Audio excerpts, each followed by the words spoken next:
It's the third and final game today of our triple header in the CCAC baseball tournament. Thanks for hanging out with us. Alex Melkars here with you for our third and final contest. It's a semifinal and an elimination game.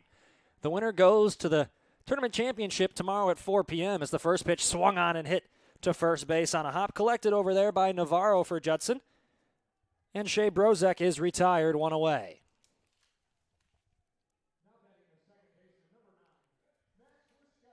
I'm going to bring up Max Wiskovich. Following him in the lineup is John Simacek. Then Parker Violet. Trevor Corbett playing shortstop, batting sixth. Noah Dreyer, the DH. Aaron Orzek, the catcher. Bo Palicki, the third baseman. And the center fielder is Ben Meyer as the first pitch called a strike. Home plate umpires Alan Jones. Rocking the plate coat down there this evening as the temperatures have dipped into the 30s in terms of the feels-like temperature. It's a frigid one. Most players rocking sleeves, except for Navarro over there at first base for Judson. That pitch misses low from the starting pitcher for Judson, Devin Schuler. Schuler this year, a 6.91 ERA, 4-3 record, as this one fists Wiskovich. It goes foul. It's 2-2.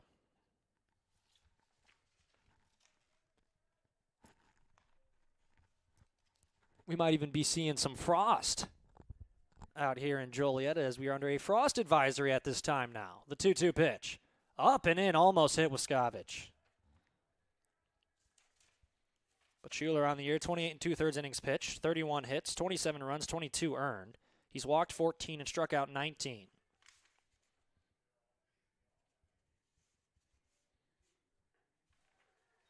That one misses, ball 4.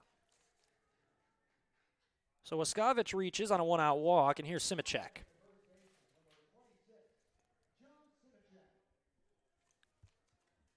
Simacek in the morning game came away with a 2 RBI single, was intentionally walked once, and had a single in the 9th inning. Part of a loss for the Cougars, a 5-3 loss, an exciting 5-3 loss at that. We've had 2 very fun ball games. St. Ambrose won the semifinal this morning, or this afternoon, I should say, at 1 o'clock, by the score of 5-3. Then in the afternoon game was a 15-14 win for Judson to stay alive and earn the right to play in this 7 p.m. game. Runner goes, and it gets by the catcher, Hubert. A good deke out there at second base to fake as if the ball was coming in. That was the shortstop out there, Matt Armstrong.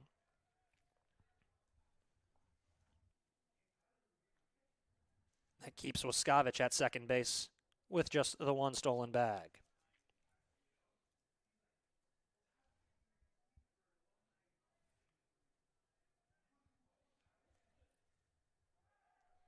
Runner goes again, no throw.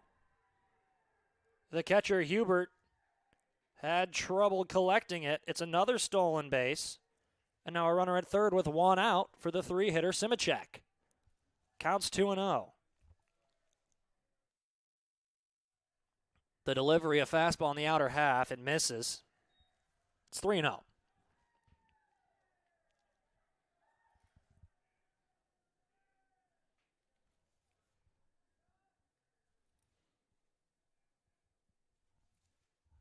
Schuler from the set, high leg kick and fires. That one's going to be a strike.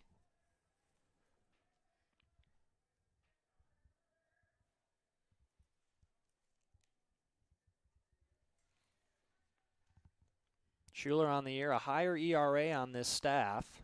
One of the higher ERAs, I guess I should say, as the 3-1 pitch is lifted into right field. Could be trouble. Stempowski going back, and he's not going to get it. It's into the right field corner. It's going to be an RBI double for Simacek, and the Cougars jump out to a 1-0 lead.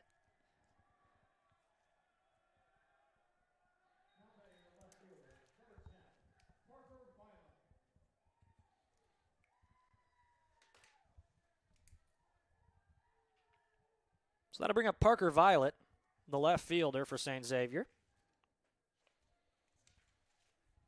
Violet walked in the first inning of today's ball game in the earlier game, and then struck out 3 times and popped out once. And the cleanup hitter trying to correct course here. It's the first pitch from Schuler is in the dirt for ball one.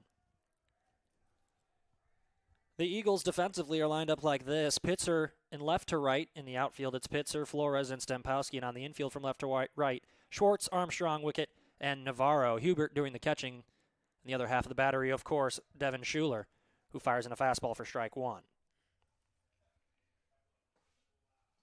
Winner will take on St. Ambrose at 4 o'clock tomorrow in the championship game. And if the team with a loss defeats Ambrose in the first game at 4, they will be, and if necessary, game at 7. Runner goes. The throw to third from Hubert is in time. Simacek is cut down, attempting to steal third.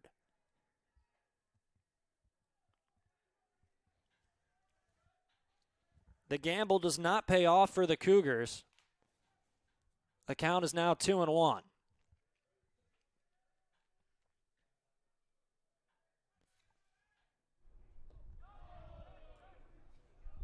The 2-1 pitch misses low. They check at first. He didn't go.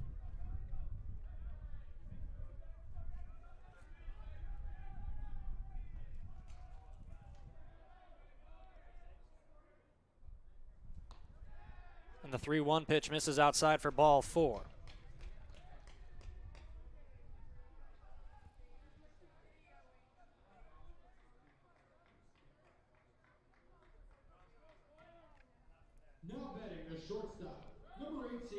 Trevor Corbett will dig in now for the Cougars. Corbett reached base one time in the morning game. It was on an error. Finished the ball game 0 for 5 with a pair of strikeouts.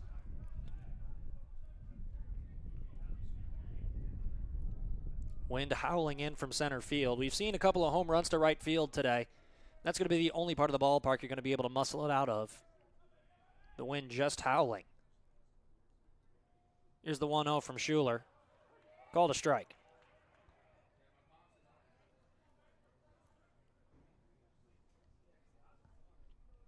So the teams eliminated so far from the tournament are South Bend, St. Francis, and Olivet. The 3 still standing, St. Ambrose, St. Xavier, and Judson as a check on the runner at first, not in time. They had him leaning, though. Violet was leaning towards second base, but quick reflexes, he's able to recover.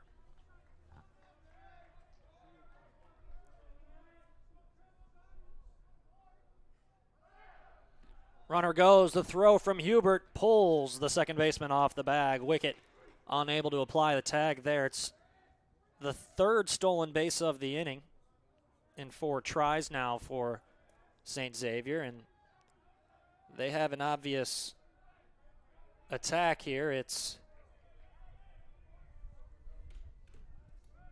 going to be steal bases, and they've done that all year. It's been a long time mentality. As a 1-1 pitch called a strike on the corner. Correction, 2-1 pitch. Evens the count at 2.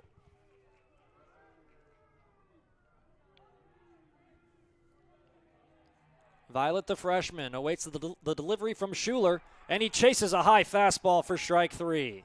The Cougars get 1. We head to the bottom of the first inning. 1-0 St. Xavier on the USF Sports Network.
the center fielder, number 1, Kevin Flores.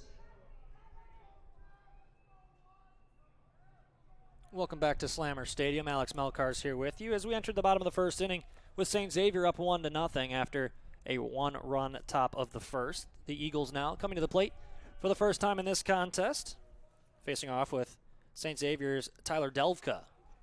First pitch from Delvka in there for a strike.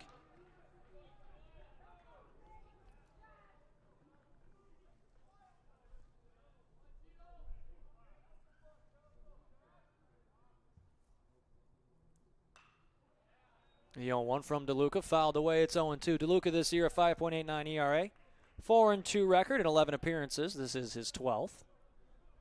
His 7th start of the year. He does have a complete game, over 36 2/3 innings pitched. He's given up 47 hits, 28 runs, 24 of which have been earned, walking 12 and striking out 41. As Kevin Flores fouls off another pitch to move the count to 0-2. The Eagles lineup is as follows. It's Kevin Flores in center, then the DH Eliza Acevedo, the first baseman Alan Navarro, the right fielder Blake Stempowski, the third baseman Kyle Schwartz, the shortstop Matt Armstrong, the left fielder Ryan Pitzer, as the 0-2 pitch is swung on and missed as Flores got caught in the middle for the first out of the inning. After Pitzer, it's Alex Wickett in the 8th spot, and the 9-hitter is the catcher Carson Hubert. So here's Acevedo, 2 home runs in the 4 o'clock game. Proved to be the difference against St. Francis. A solo in the 4th and a 2-run shot in the 7th. Part of that 15-14 victory we just saw moments ago. First pitch, though, misses high from DeLuca.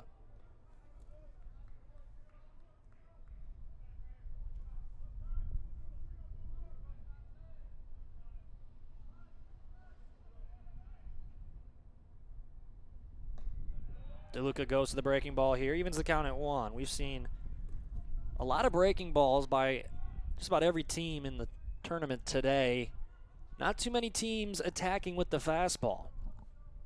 A lot of reliance on those breaking balls as the 1-1 from DeLuca is a fastball. Acevedo's late on it, counts 1-2. Acevedo, one of 3 lefties in the lineup today. Kevin Flores, the center fielder, who led off, one of the others, and Alex Wickett, the second baseman, is the third.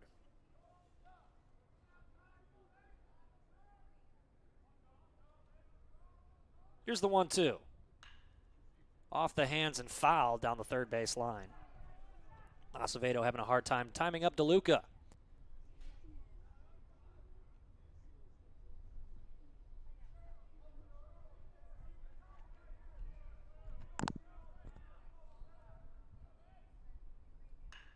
On the ground to shortstop. Corbett is not going to be able to get it. It's through the 6-hole for a 1-out single for the DH. That'll bring up Navarro. Now batting the first baseman, number 12, Alan Navarro. Navarro scored twice in the previous ball game. Hit 2 singles and was hit by a pitch. Part of a 2-for-4 effort. Acevedo's got respectable speed at first base as Navarro is very late on a fastball, 0-1. Entering the day, Navarro, a .343 hitter, getting on base at a very impressive clip, 404. Late on this fastball as well, but not as late as the first one, 0-2.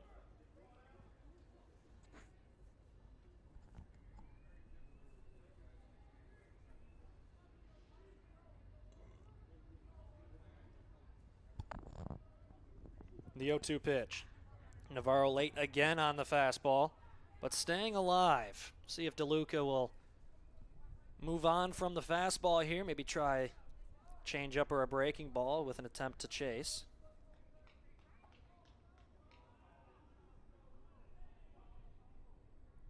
The 0-2.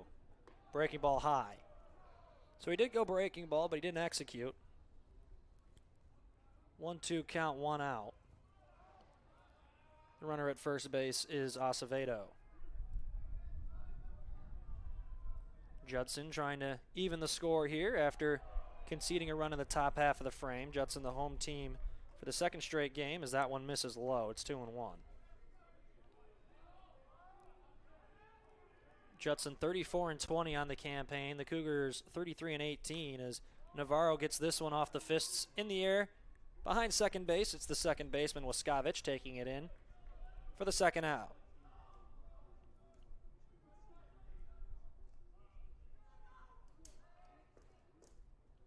Two down and a man on for Blake Stempowski. Blake Stempowski. Stempowski walked and scored in the first inning of the 4 o'clock game, singled 2 times, scored once, and was hit by a pitch. Came around to score again. A soft liner to shortstop collected over there by Corbett, and that'll end the inning. DeLuca pitches around a 1-out single. Cougars holding on to a 1-0 lead. We go to the second on the USF Sports Network.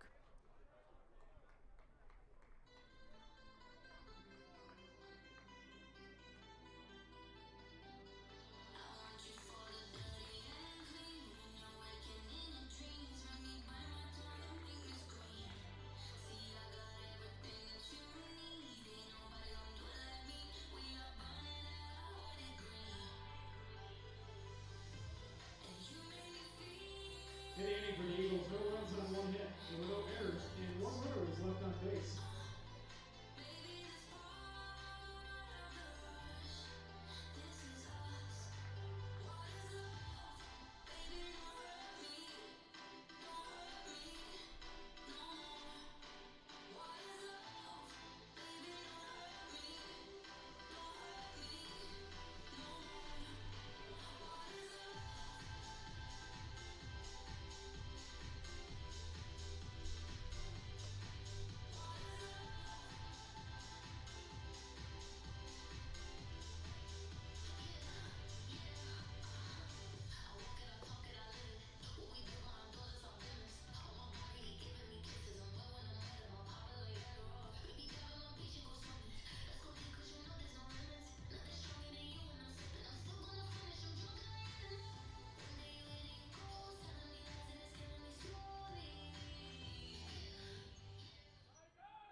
Leading off for the Cougars, the designated hitter, number 79, Noah Dreyer.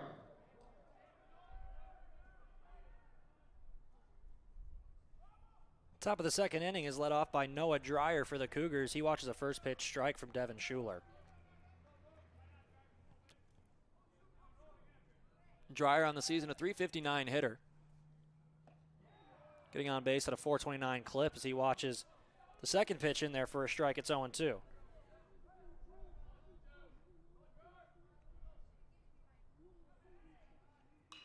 In the air, shallow center field, just outside the infield dirt. It's the second baseman, Wickett, calling for it and making the catch.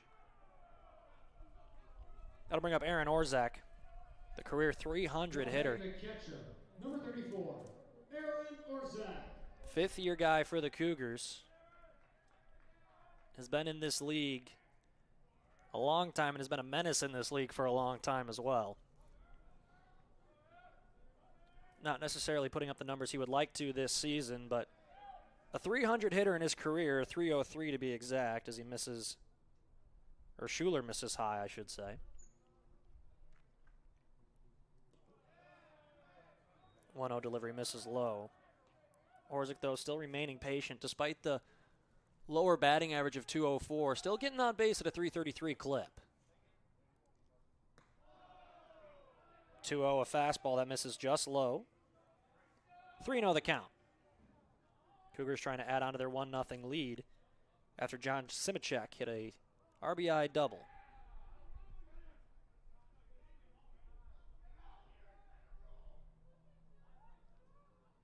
So another eye contact warning given out to a Judson pitcher. That was an issue in the last game. Count remains 3-0, though. That's his one warning. The pitch, inside corner, called a strike. Home plate umpire is Alan Jones.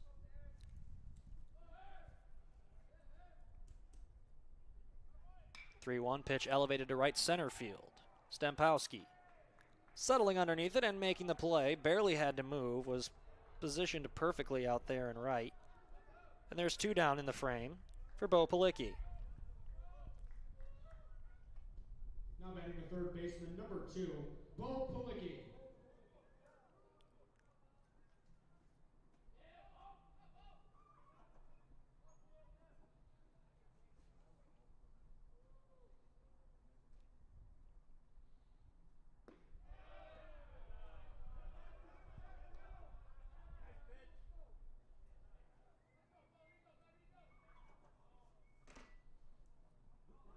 The 1-0 from Schuler. Working out of that hybrid windup. Gets contact, but it's going to go into the seats here on the right field side. Ooh, got a railing. It's a different sound than the usual clacking of the chair. That one rung out like a gong.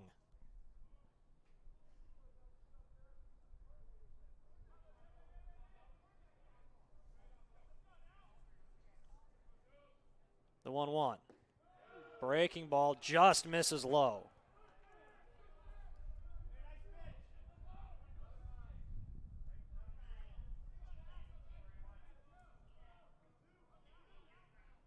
Counts 2-1 to Pelicki as he lines this one into center field. Right at Flores. He'll make the catch.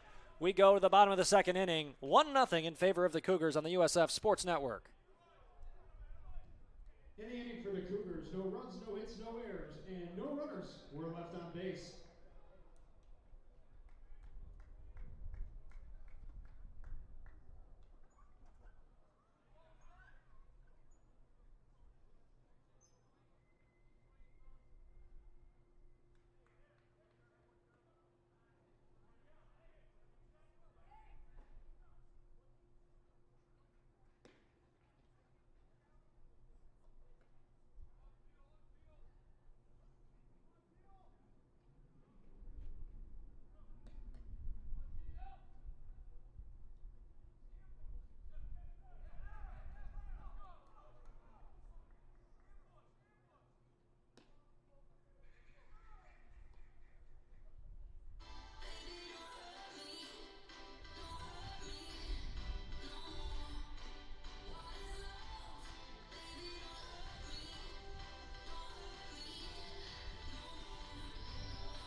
Cougars lead 1-0 as we head to the bottom of the second. Judson, who is the home team for the second straight ball game, will try to get that run back that they gave up in the top of the first. They'll have to start with Kyle Schwartz here. Both teams with a hit already.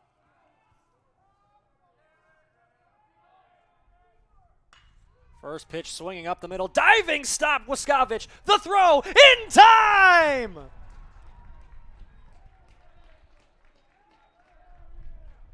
What a play by the second baseman, Wiskovich! Number 2, Matt Armstrong. Oh, you might see that one on the internet tonight, folks. Unbelievable full extension from the St. Xavier second baseman, one away in the frame.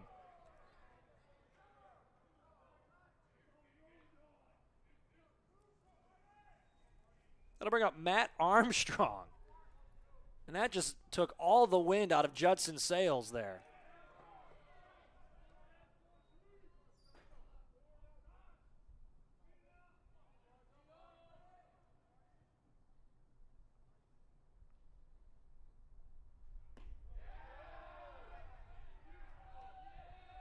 Breaking ball called a strike, evens the count at 1.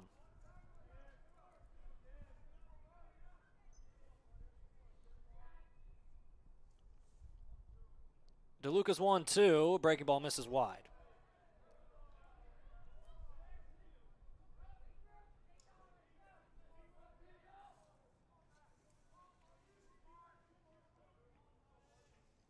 DeLuca from the set. Got one strikeout in the first. And a pop out and a line out, and a weak line out at that. Got him out of the inning after a one-out single from Acevedo. And holding Acevedo to a single today is an impressive feat. He hit 2 homers in the 4 o'clock ball game this Payoff pitch fouled straight back. We'll do the 3-2 again with Matt Armstrong.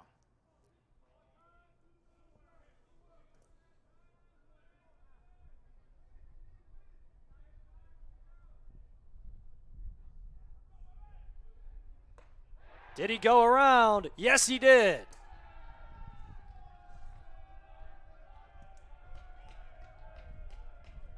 Now batting the left fielder, number 14. Matt Armstrong called out on strikes after the appeal to first base.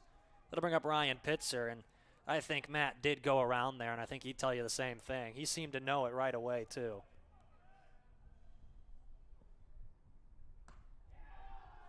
Ryan Pitzer swings through the first pitch of the at-bat.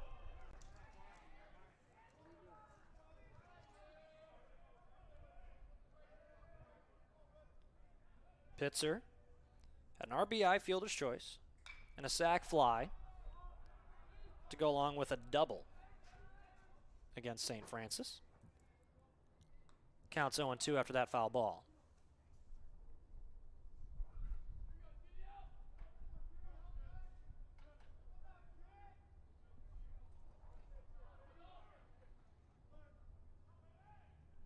Here's the 0-2. On the ground to shortstop, Corbett collects, shuffles, fires. A 1-2-3 inning, punctuated by a Wascovich massive diving stop for the first out, and Corbett a routine ground ball to end things with a strikeout in the middle from Tyler DeLuca. We go to the third, 1-0 in favor of the Cougars. In the inning for the Eagles, no runs, no hits, no errors, and no runners were left on base.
It's the top of the third inning here at Slammers Stadium with the Cougars up 1-0, serving as the away team in this one despite being the higher seed.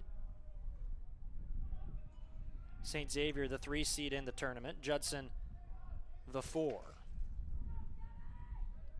The winner of this one gets St. Ambrose tomorrow in the championship game as the first pitch to Ben Meyer misses inside from Schuler. Schuler, 33 pitches through 2 innings of work, 1 strikeout, 2 walks. 1 run and 1 hit against them. That one's popped foul to even the count.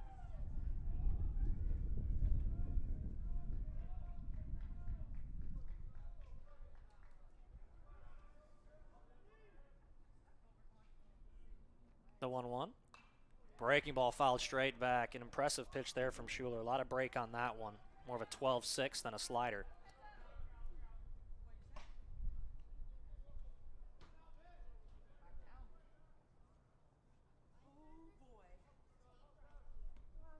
The 0-2.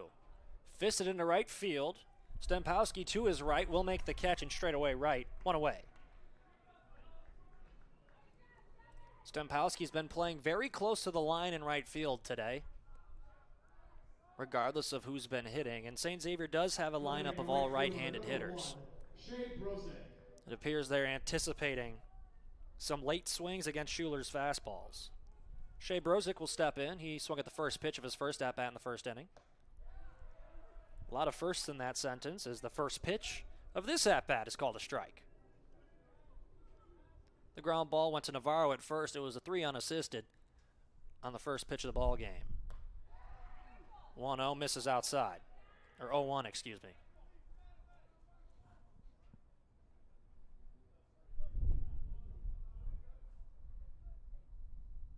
Schuler out of the windup, turfs a breaking ball. It's 2-1.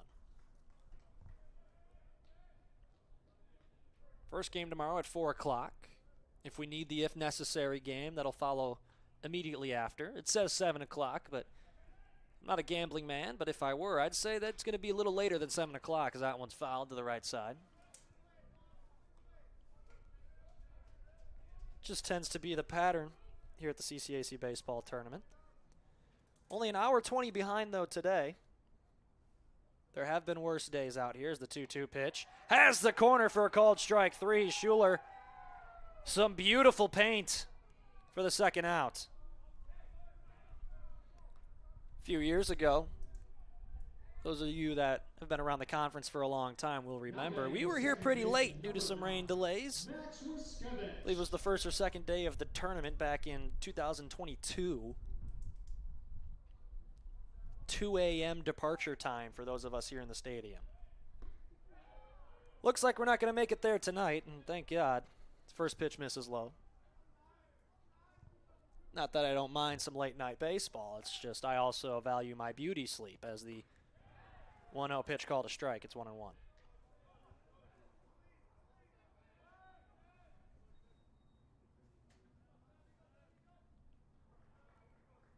Schuler out of that hybrid windup, winds and fires. In the air, center field. Flores took a step in, then a step back, and then settled underneath it in straightaway center field to retire at the side. 3 up, 3 down for the Cougars. Judson's pitcher, Devin Schuler, cruising after conceding a run in the first. We go to the bottom of the third, 1-0 in favor of the Cougars on the USF Sports Network.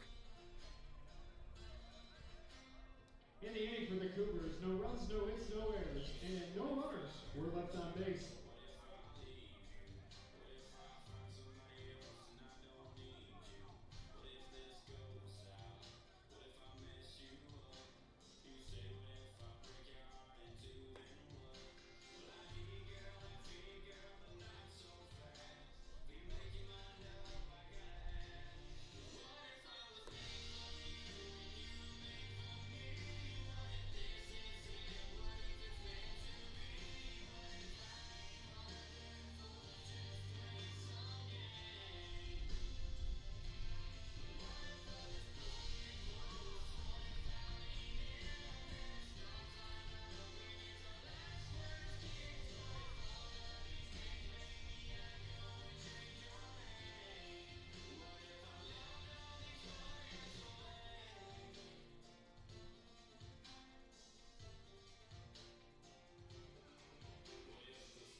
It's the bottom of the third inning with Judson coming to the plate. Alex Wickett, the second baseman, will step in the box for the first time in this one. Wickett, the left-handed hitter, had 3 RBI in the 4 o'clock game, both on singles, scored once. Finished the day 2 for 5. First pitch swinging, and this one's on the left field line for a base hit. Wickett will make a wide turn at first and head for second base. Violet had to make a sliding stop down the line there to hold it to a double. And the leadoff man's in scoring position here for the Eagles. Tyler DeLuca served a fastball in the outer half, and it was a great swing by Wickett, staying back and through the baseball, going the opposite way. And here's the catcher, Hubert. Judson's not afraid to bunt in these situations. St. Xavier seems to be anticipating that with the first baseman, Simicek, in on the grass. Hubert, though, doesn't square, takes a breaking ball for a strike.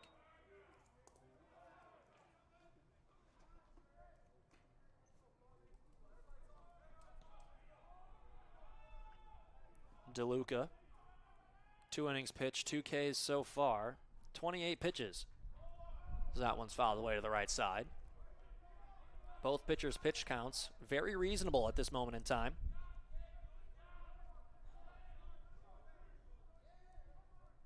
Nobody's had any incredibly strenuous innings.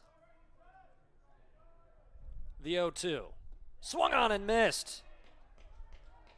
It was picked by Orzek, the throw to first in time. 1 away in the inning, and I'm surprised Wickett didn't try to take third on that, but Orzek with a good idea to fire it down there quickly. Any lob throw would have allowed Wickett to advance to third. So back to the top of the order we go. It's Kevin Flores with a runner in scoring position. 1 away in the frame. Acevedo looming on deck. 2 home runs in the 4 o'clock game. Although a double play not likely here for the Cougars, they are going to have to face Acevedo in this inning with a runner on. The 1-0 pitch from DeLuca. Called a strike on the inner half. Flores didn't like it, bit of a late reaction from him.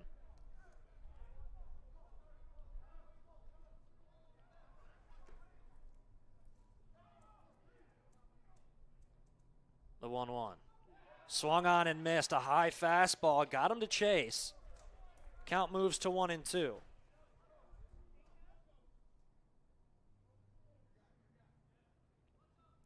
Flores got something in his eye, it looks like.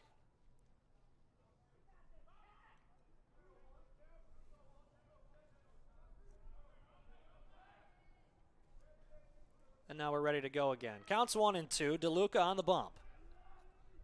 Looking at the leadoff hitter, Kevin Flores for the Eagles. The pitch. Cut on and missed. Strike 3. Flores' second K of the game. And the second K of the inning for DeLuca. 2 outs, and Acevedo coming to the dish. Acevedo singled in the first and was stranded there. DeLuca's going to try to get out of this inning without any contact, though.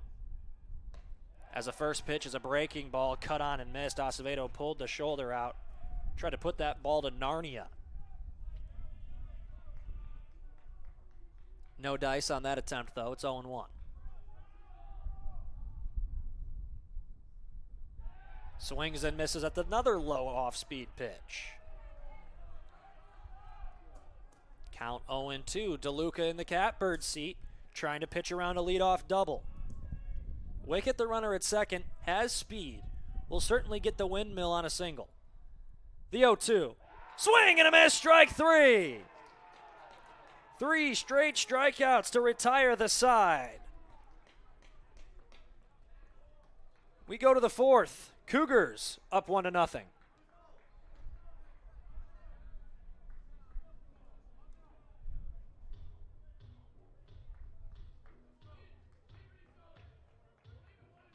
In the inning for the Eagles, no runs on 1 hit. There were no errors, and 1 runner was left on base.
John Simicek leads off the visitor half of the 4th inning. John Simicek hit an RBI double in the first. He was later caught stealing, trying to get to third base,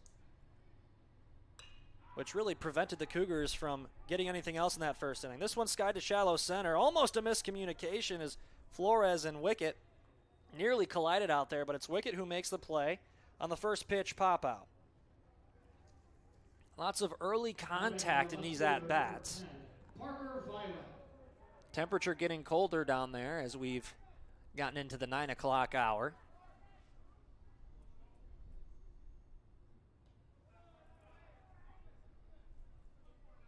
Those miss hits starting to sting more and more with each passing minute. I can remember from my playing days, and I know that sounds like it was a long time ago. I promise it wasn't that long ago, as the 1-0 called a strike.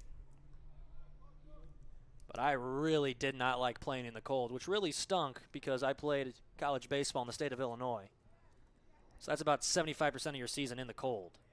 Even when you go down north to Tennessee, as the 1-1 pitch is called a strike, go down north to Kentucky or Tennessee, you're still playing in 45-degree weather down there. It's not like it's 80 degrees and sunny. The amount of times I cramped up on the field was too many to count. And I drank a lot of water. You know, I wasn't irresponsible by any means, but there was one game that temperatures just like this, and I thought my leg was going to fall off. This one tapped to third. Schwartz comes across the infield for the first out, or the second out, rather, to bring up Trevor Corbett. I mean, the trainer had to come out the whole 9 yards. It was certainly an embarrassing moment in my career. But one that does have video and does get sent by my friends on occasion when they're unhappy with me. Pitch called a strike. Once every couple of months, I'll look down at my phone and there's a text. Hey, remember that one time Alex collapsed? Pitch misses low. It's 1-1. And I respond, yes, I do remember when I cramped. It hurt. It hurt bad. 1-1, nobody on, 2 outs. Pitch misses outside from Schuler. It's 2-1.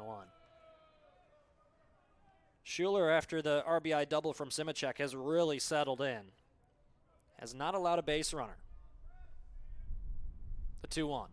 Misses low, 3-1. And as I say that now, he's fallen behind in the count 3-1. See if he can get back in this at-bat here. And I did misspeak. He gave up 1 base runner immediately after the double to Simicek, but since then, no base runners. That one misses outside, ball 4. So that brings an end to the 9 straight retired streak for Schuler. And there's a runner on, 2 outs for the DH Noah Dreyer. Hitter number 79, Noah Dreyer. Some friends of the program now texting me. Remember that time you collapsed? So it's nice to know that people are out there listening. Swung on a miss by Dreyer. It's 0-1. Orzik on deck. Corbett at first with a good aggressive lead. Schuler, high leg kick, fires a breaking ball. Low. They appeal the check swing to first base. He did not go. The count evens at 1-1.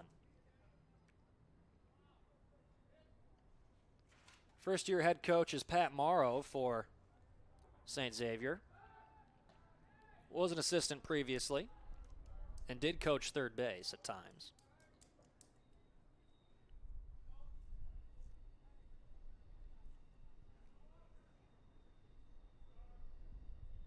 Here's the 1-1. I'm joking. It's a pickoff. Had me fooled.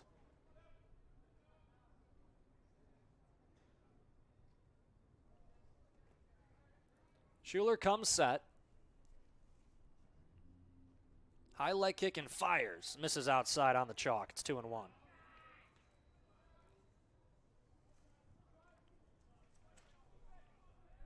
Dreyer in the morning game, 1 for 4, 3 flyouts and a single. Schuler will check on the runner at first again, not in time to get Corbett. Corbett on the year, 14 of 16 on stolen base attempts. See if he takes off on this pitch. There he goes. Misses outside. Hubert's not even going to try. Had to reach a long way even to get a glove on that pitch. Was not in a good position to get a decent throw off, so he eats it. Count now is 3-1 with a runner in scoring position. Noah Dreyer, the DH, trying to take advantage here. Looks at a breaking ball low. So back-to-back walks. Have runners at first and second now for the Cougars. And the fifth-year senior Aaron Orzak stepping up to the plate. Now batting the catcher, number 34, Aaron Orzak. Orzak wearing what the kids would call dirty mids. And that's not just the slang term.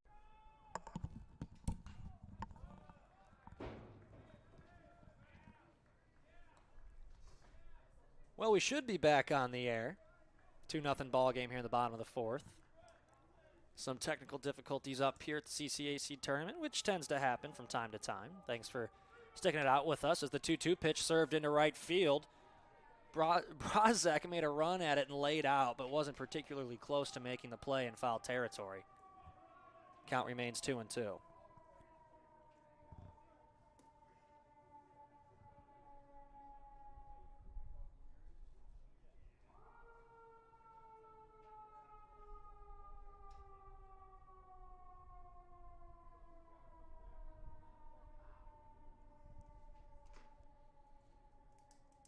Counts even at 2.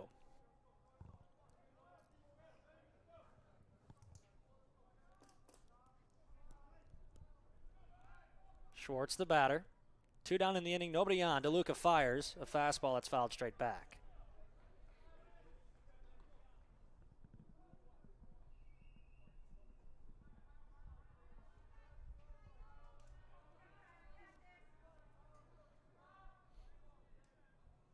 Schwartz trying to extend an inning here as the Eagles try to claw back from a 2-0 deficit. This one on the ground to third.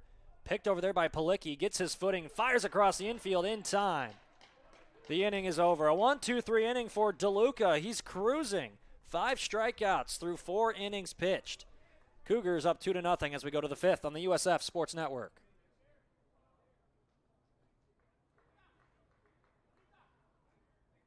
Inning for the Eagles, no runs, no hits, no errors, and no runners were left on base.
Leading off for the Cougars, the center fielder, number 19, Ben Meyer.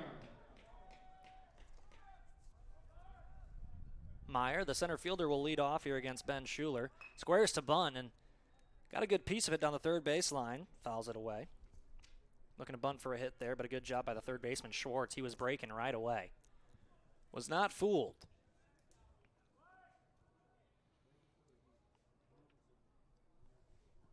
Meyer today 0 for 1 with a fly out to right as he fouls this one into the dirt circle, 0-2.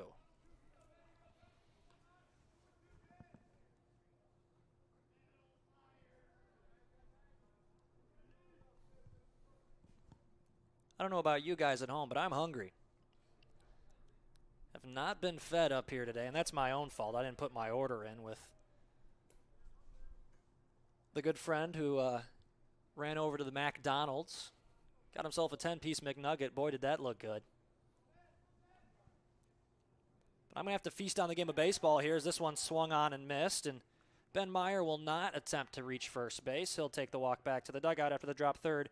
Tag is applied. One away.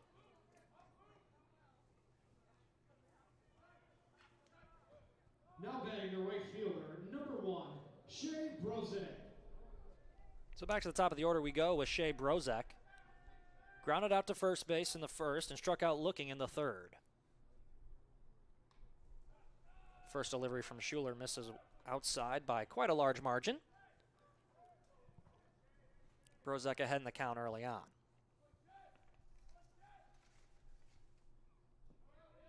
Brozek did not have a hit in the first game today.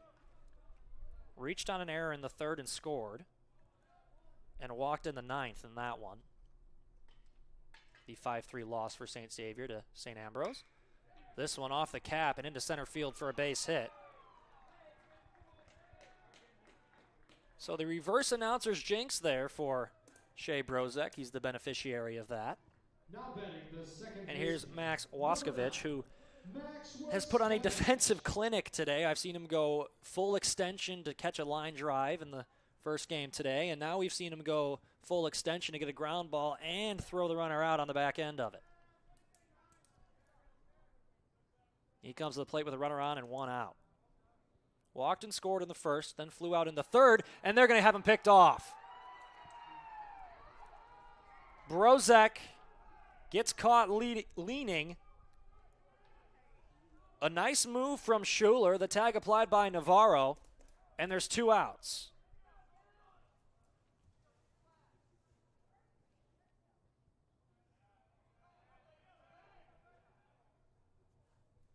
That happened without a pitch being delivered to Waskovich. He'll square to bunt. Schwartz coming in. Has trouble getting out of the glove and delivers late. That'll be an infield single. As Waskovich showing off the wheels there.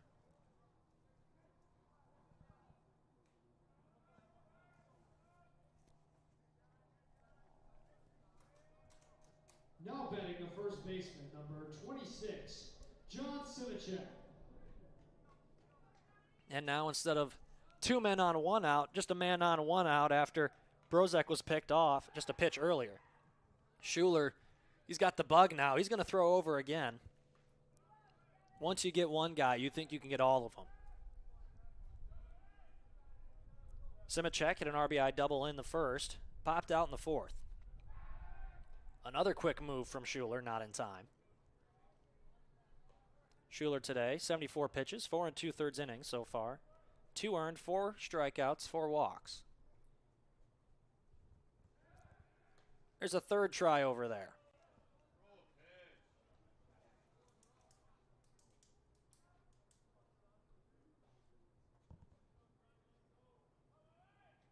Runner goes. It's low, and Hubbard can't handle it. It's a stolen base for Waskovich. Runner in scoring position now. 2 outs. And 1 swing from Simicek can make this a 3-run ball game. Here's the 1-0. Line drive, right center field, a base hit.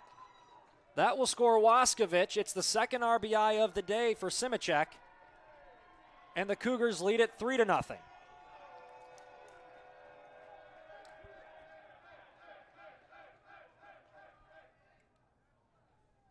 Now batting the left fielder, number 10. It's a 2-out RBI as well. Those always hurt the most. It's the second run scored with 2 outs today by the Cougars. This one's crushed to left center field. No one's going to get to this one as it's going to fall in the gap. Coming around from first is Simicek. Motoring his way to third is Violet. He will be held there without a throw. A stand-up triple on the first pitch by Parker Violet that scores a run, and the lead is 4-0 in favor of St. Xavier.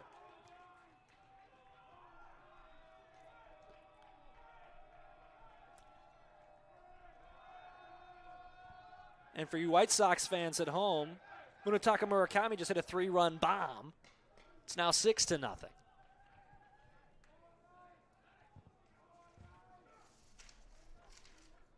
So the pitching coach, Anthony Zach, for Judson, he's going to come out and take a visit. Try to calm things down with 2 outs in the inning. Back-to-back RBI hits with 2 outs now for the Cougars. Parker Violet, an RBI triple. And John Simicek, the RBI single, 1 batter before.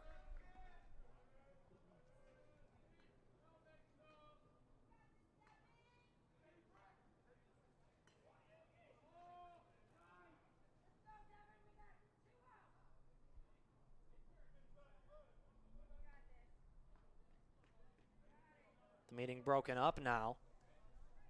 Brings up Trevor Corbett. Struck out in the first, walked and scored in the fourth. They'll work against Schuler here, who delivers a curveball high, and it's going to get by Hubert. It'll be a wild pitch that scores a run, and the lead is 5-0. And with that, the Judson bullpen will start to move.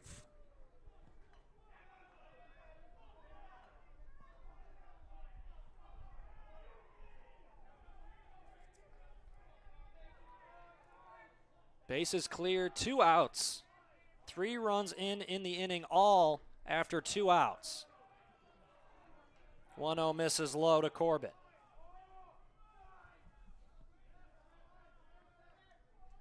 Schuler out of the windup is 2-0.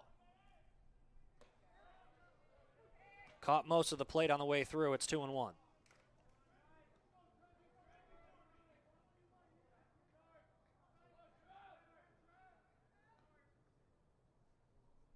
The 2-1 in the air right field. Stempowski into foul territory, running out of room, slides near the fence, and makes the catch. A nice effort out there by Stempowski to come away with the 3rd out of the inning. We go to the bottom of the 5th. Cougars in control, up 5-0 on Judson on the USF Sports Network.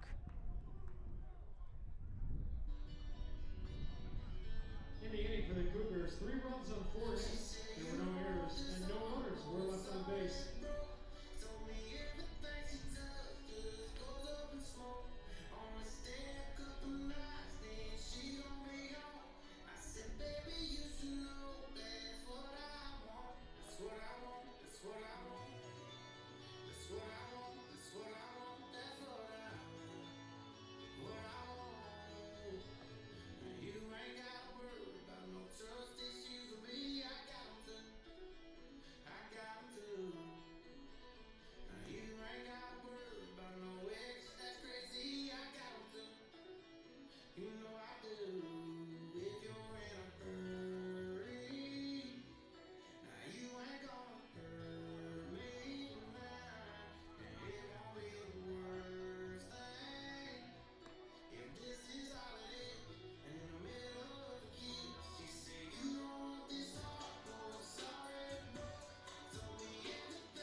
Leading off for the Eagles, the shortstop, number 2, Matt Armstrong. Matt Armstrong to lead things off in the home half of the 5th, with the Eagles trailing by 5. Tyler DeLuca out for his 5th inning of work. 5 strikeouts, no walks, 52 pitches, now 53 after that first delivery.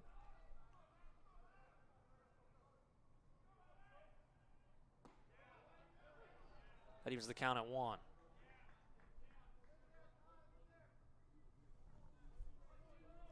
Armstrong struck out swinging in the 2nd in his lone at-bat.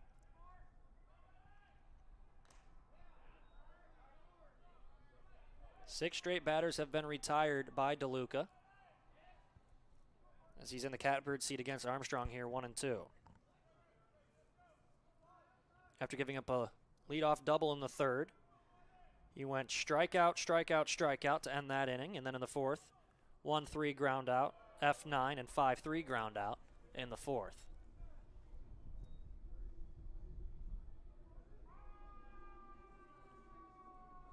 Counts 2-2 on Armstrong. DeLuca working out of the set. High leg kick fires home. A fastball that's fouled away out of the stadium to the right side. For the first time today, the fire department in left field has opened its doors and turned on the sirens.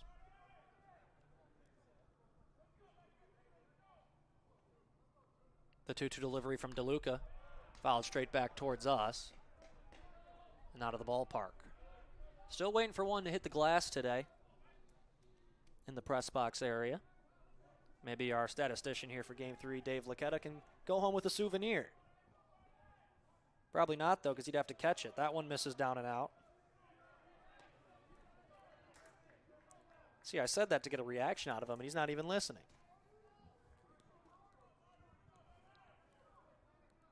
Former St. Francis kicker, Dave Laquetta. Not known for using his hands. The 3-2 pitch misses outside.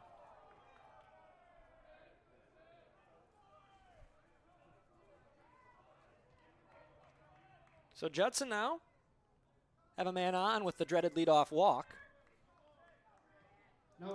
It's Ryan Pitzer to hit.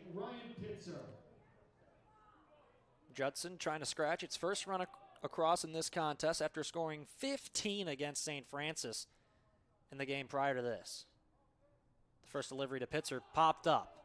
Left side of the infield. Corbett ranging over towards third base, but it's Palicki who's going to come down with it for the first out of the inning. So that'll bring up Alex Wickett. Doubled in the third and was stranded there. Went the other way with a fastball down the left field line. A nice piece of hitting. Unfortunate that he wasn't able to be cashed in. Swings through a first pitch off speed.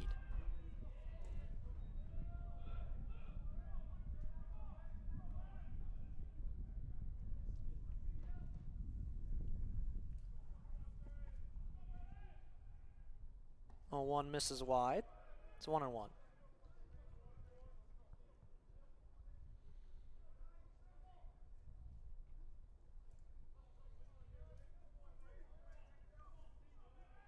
Good lead over at first base by Armstrong.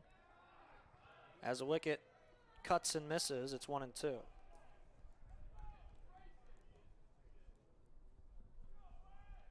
The Cougars scored 1 in the first, 1 in the fourth, and 3 in the fifth. Judson trying to respond here as Wicket does not offer on that breaking ball low, and a nice block by Orzek behind the plate, keeping the ball in front, not allowing Armstrong to advance to second base.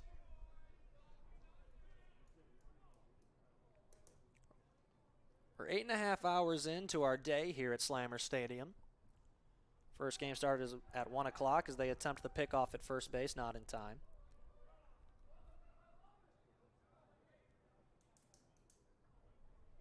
It was funny there, Simicek so used to showing the ball to the umpire out in B position in the two-man system. It's the three-man system here for the playoffs.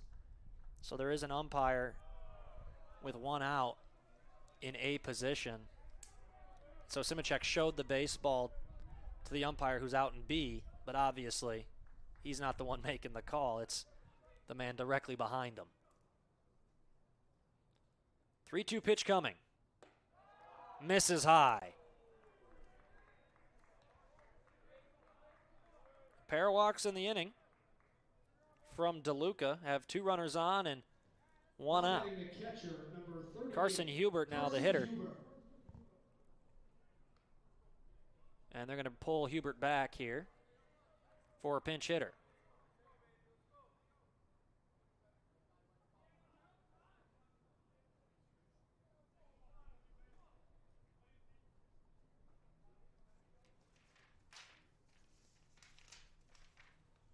Pinch hitter appears to be Daniel Allworth.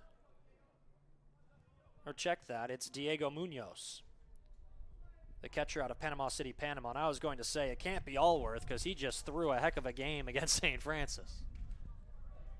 So here's Munoz, pinch hitting.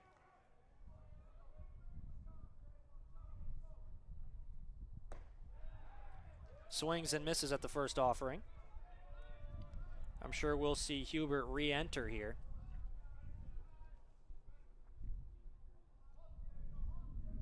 The The 0-1 from DeLuca, high leg kick. Misses outside, a good take from Diego Munoz.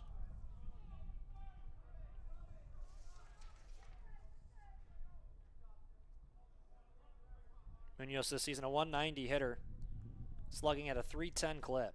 300 on base as the 1-1 pitch misses outside, 2-1.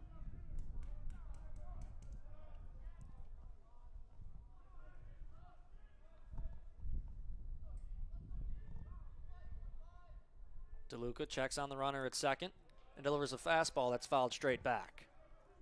2-2.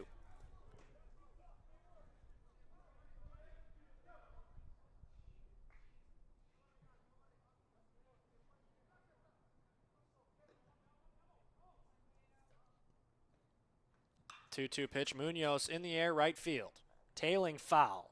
Brozak on the run, can't get it. Made a sliding attempt towards the bullpen benches over there and right, but the ball falls harmlessly. Count remains 2-2. DeLuca trying to wiggle out of trouble here. Self-inflicted trouble at that. 2 walks are the 2 base runners.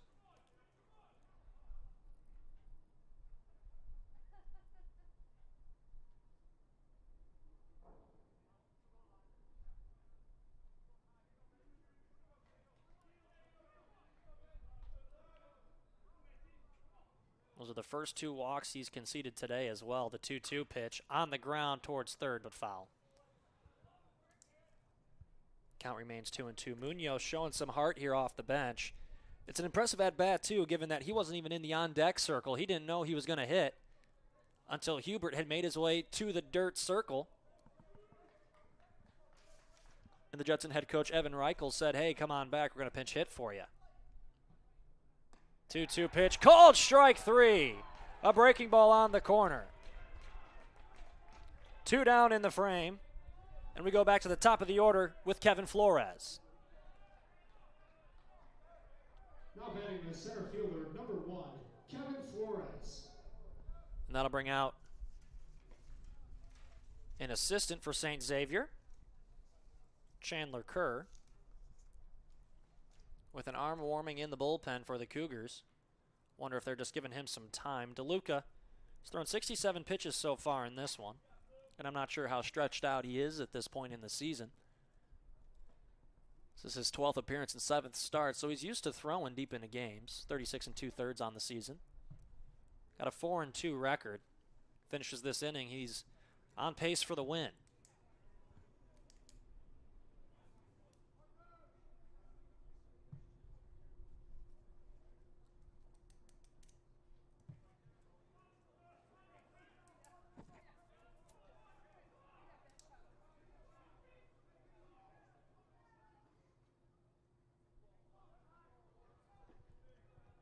So now that that meeting's been broken up,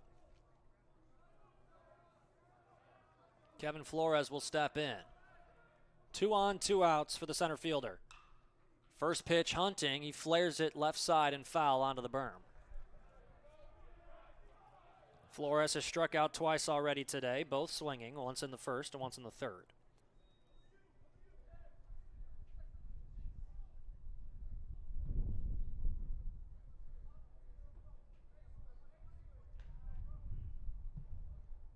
DeLuca's 0-1, a breaking ball. Enters the back door for strike 2.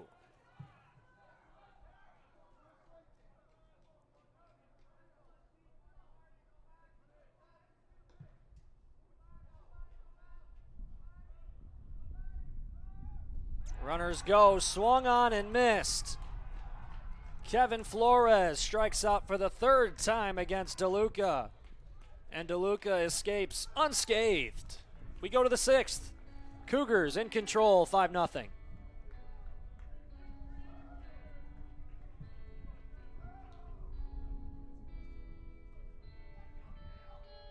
In the inning for the Eagles, no runs, no hits, no errors, and 2 runners were left on base.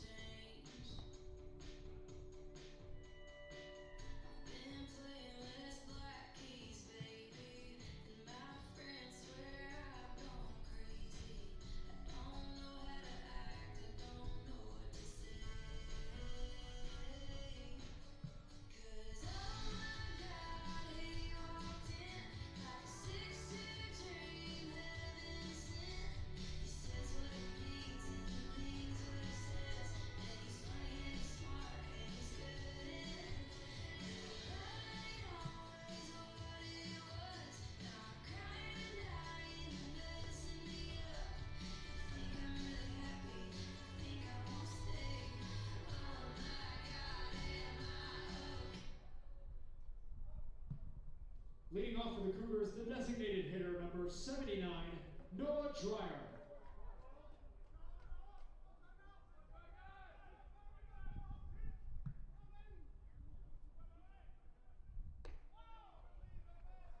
First pitch to Noah Dreyer misses.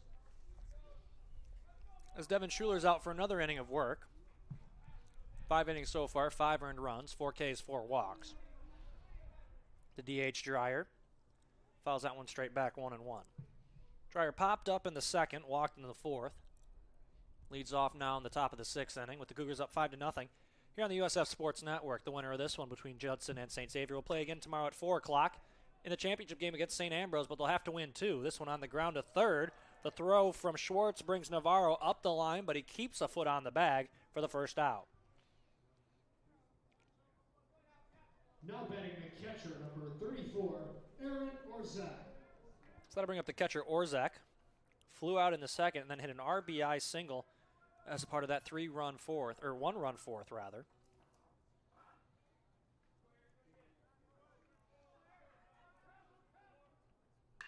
This one's hit on a rope to left field for a single.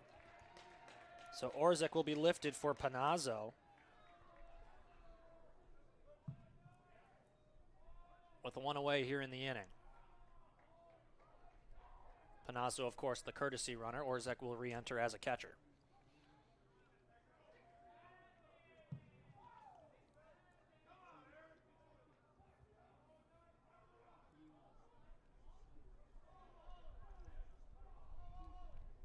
Here's Palicki, lined out and struck out looking.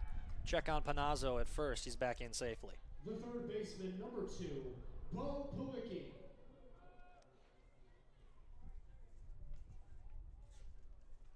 Palicki this morning, 2 singles as a part of a 2-for-4 effort. This one off the end of the bat, but through the right side for a base hit. The second baseman, Wickett, was playing up the middle for the double play. It burns him here. Runners at first and second now, nobody out. Or check that, 1 out as Noah Dreyer led off the inning with a ground out. Back-to-back singles have the Cougars threatening. Ben Meyer, the center fielder, and the 9-hitter in the lineup will dig in here. He flew out to right in the third, struck out swinging in the 5th.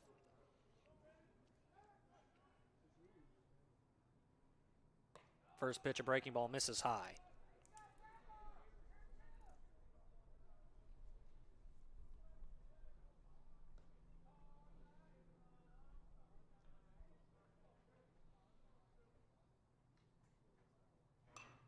That one fisted foul. That evens the count at 1-1.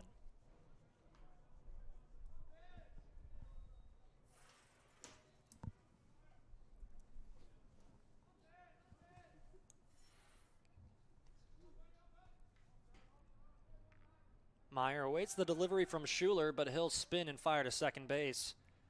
Obviously getting back in time is Panazzo. I made the comment about being hungry earlier. Fear not, Mr. Submarine has been delivered. What a time to be alive. 1-1 pitch misses high. I tell you what, those new Mr. Sub commercials for the 50th anniversary, what a riot. There's some good ones in there. You got Ozzie Guillen calling for the big one. Then they sing a jingle about "We miss you, Bobby Jenks." I mean, it is just an emotional roller coaster. Here's the 2-1 from Schuler. Runners go. It's in the dirt. Panazzo was timing it up perfectly at second base. He was going to coast in there easily regardless. But now runners at second and third with 1 out. Count 3-1 on Meyer.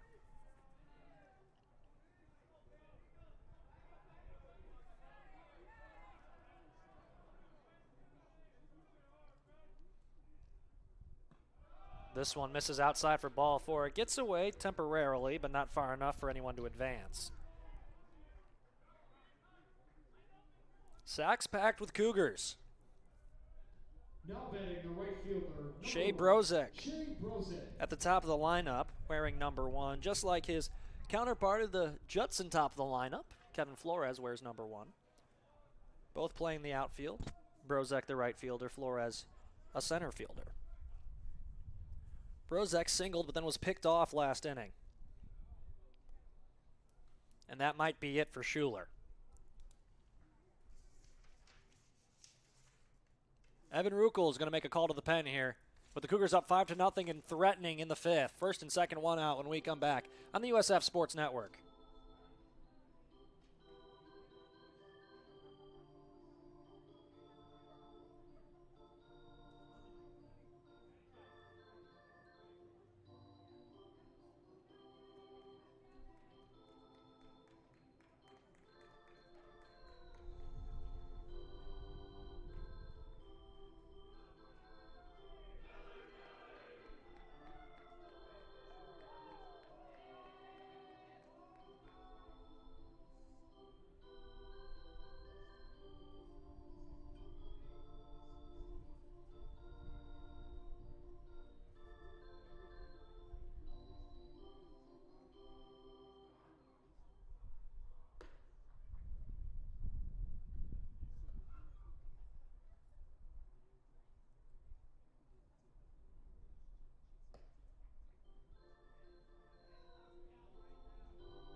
In the inning for the Cougars, 2 runs on 2 hits. There was 1 error, and 3 runners were left on base.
Leading off for the Eagles, the designated hitter number 0, Elijah Acevedo. Tyler DeLuca out for his 6th inning of work. He has been dazzling thus far. 5 innings of no run ball, conceding just 2 hits over that time as he delivers a first pitch strike to Acevedo. Acevedo singled in the first and was stranded, then struck out in the third.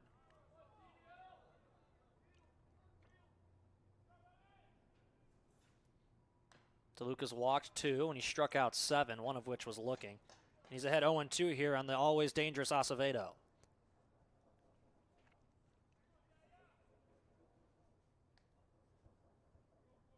DeLuca always works out of the set. The 0-2.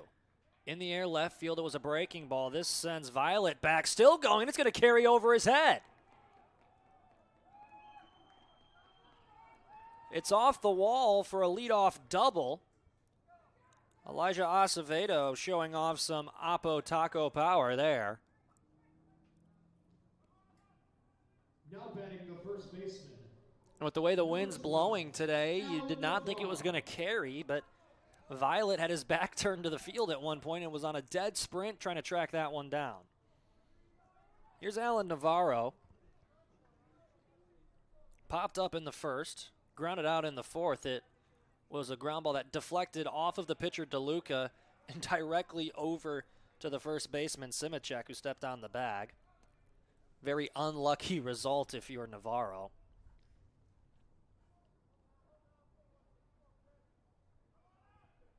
The 0-1 misses outside and low.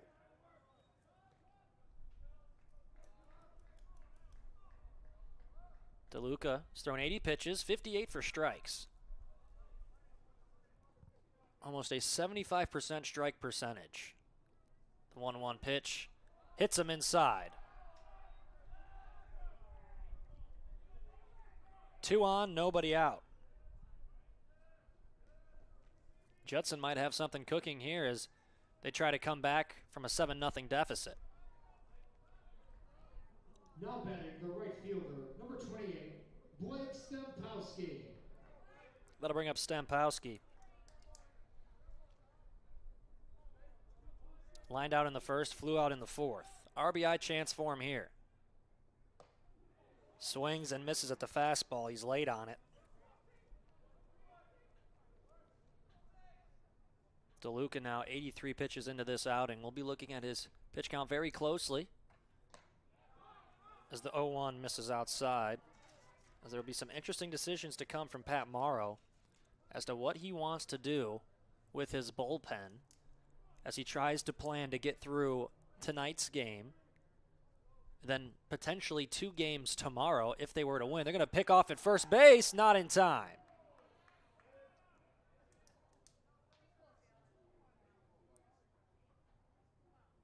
A good idea there from DeLuca. Him and Simicek on the same page as Simicek was not holding Navarro at first. Simicek ran up behind him to cover the bag. The 1-1.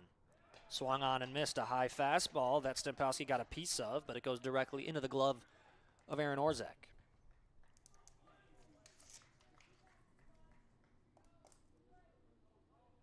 Here's the 1-2.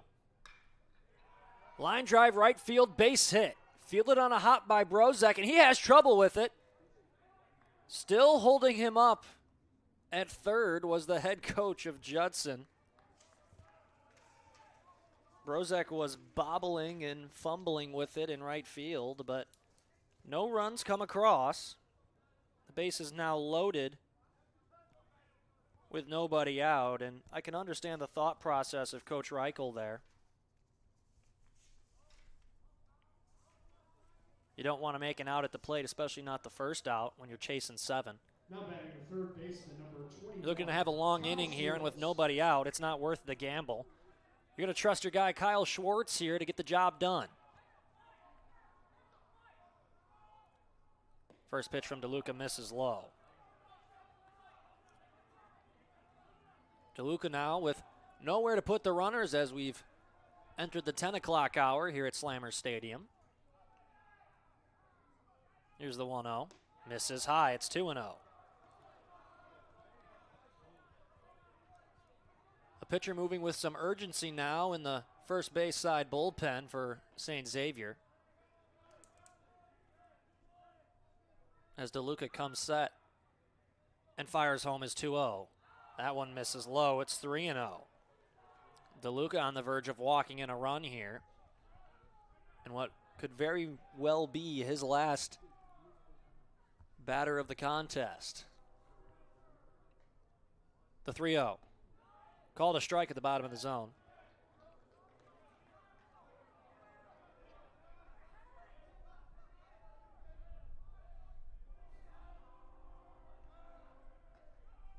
The 3-1.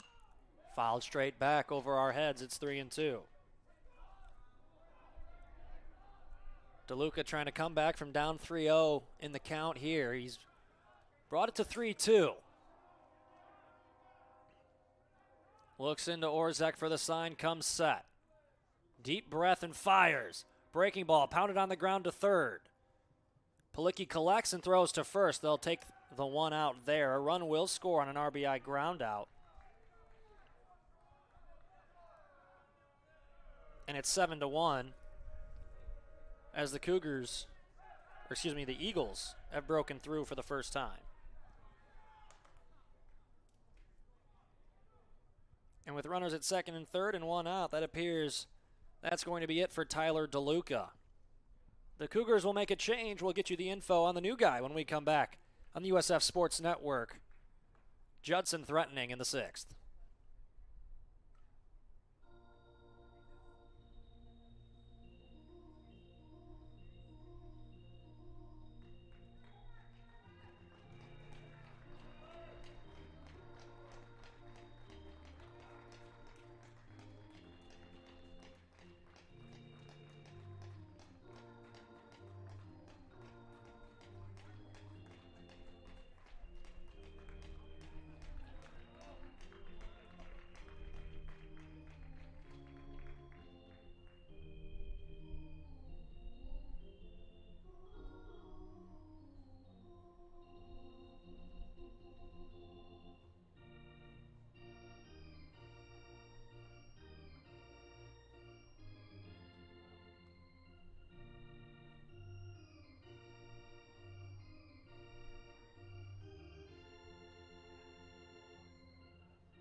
attention now pitching for the Cougars, number 20, Nick Cougar.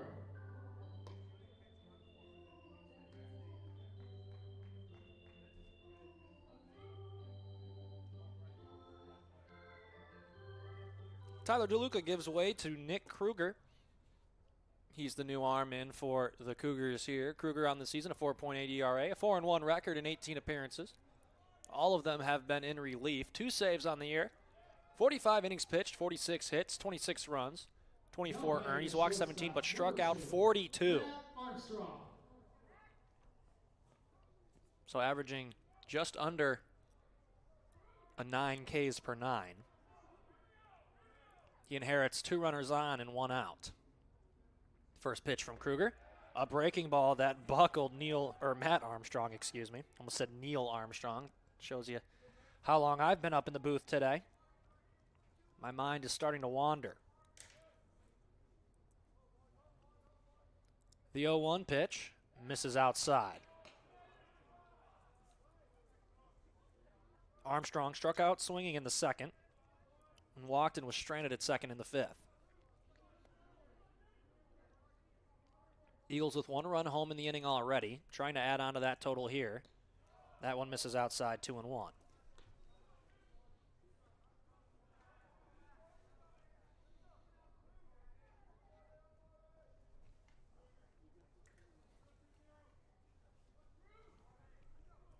Cougar from the set position, checks on Navarro at third and fires home, fouled straight back to even the count at 2. It was a high fastball that Armstrong went after. We've seen that a bit today. On both sides, both teams enticed by the high fastballs. And the 2-2. Goes breaking ball low. Orzek keeps it in front 3-2. And that was set up by the fastball high. That breaking ball looks like it's going to be the high fastball, and then it drops on in there. But it didn't get Armstrong to pull the trigger, so we'll do a 3-2 payoff. Here it is. Swung on and missed for strike 3.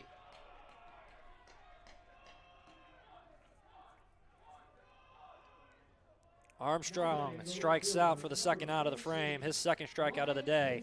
That'll bring up Ryan Pitzer with 2 runners in scoring position and 2 outs. Cougar trying to close the book on his teammate Tyler DeLuca, who was masterful tonight in 5 1/3. The first offering is outside.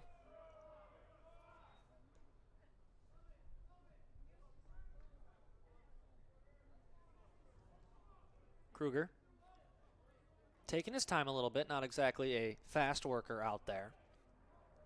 But the action clock does keep him in some sort of a rhythm as that one misses outside, 2-0. 20-second action clock here in college. A little different than what the pros use, but keeps us moving just the same. The 2-0.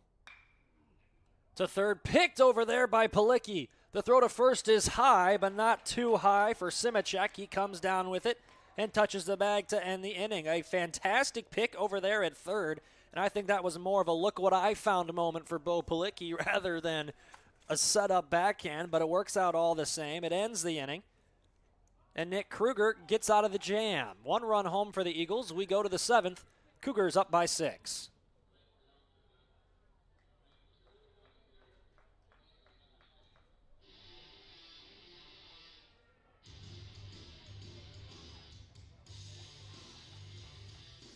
In the inning for the Eagles, 1 run, 2 hits. There were no errors, and 2 runners were left on base.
Leading off for the Cougars, the shortstop, number 18, Trevor Corbett. Trevor Corbett leads things off here in the visitor half of the 7th. Brian Wren on for his first full inning of work. Got 2/3 of work in the 6th. First pitch to Corbett misses for a ball. Schuler, with his book officially closed now, as that one's cut on and missed. Schuler finishes 5 1/3 innings, 8 hits, 7 runs, all of them earned. Walked 5, struck out 4, 2 were looking. Threw 91 pitches, 48 for strikes. 1-1 misses outside, 2-1. Corbett today struck out in the first, walked and scored in the 4th, then flew out in foul territory to the right fielder. 2-1, he was early on it. Corbett fooled a bit by the changeup of Wren. It's 2-2.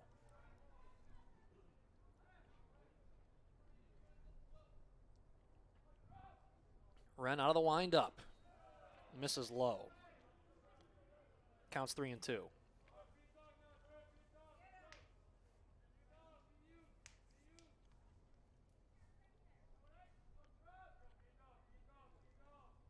The payoff to Corbett goes to the backstop.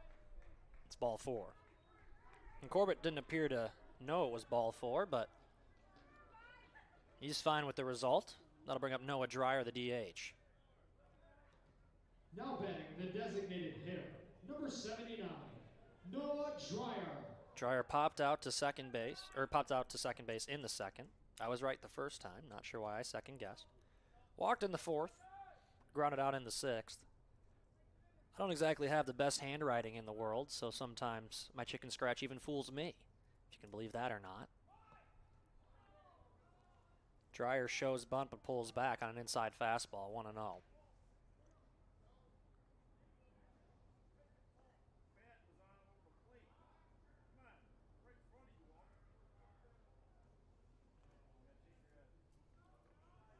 Wren out of the set position. Fires a fastball that's ripped into left field, and slipping there was Pitzer. It's going to go all the way to the wall. Corbett's going to get the windmill all the way from first base. Here's the relay. Throw is just offline. That allows Corbett to score from first on the RBI double of Noah Dreyer. It's 8-1.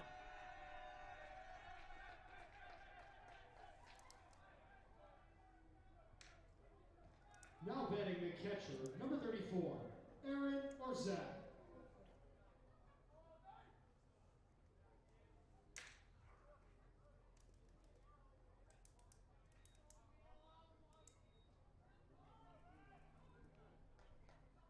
Orzak singled and scored last inning. Actually, he singled. Panazzo did the scoring as courtesy runner. So he's well ahead of that breaking ball, strike 1.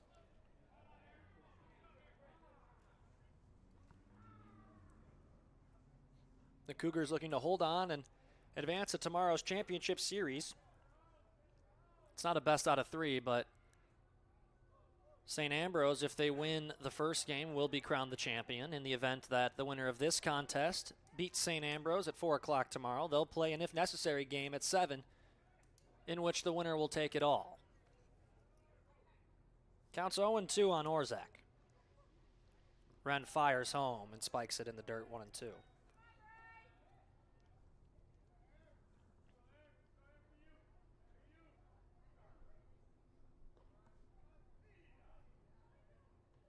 Wren gets the call from Hubert. Misses outside in the other batter's box, 2-2.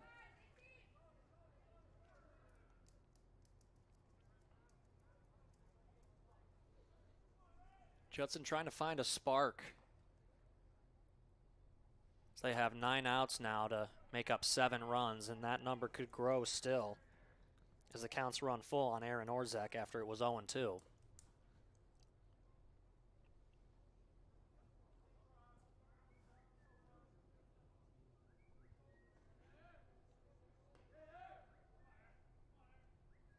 Here comes the payoff. Spiked it.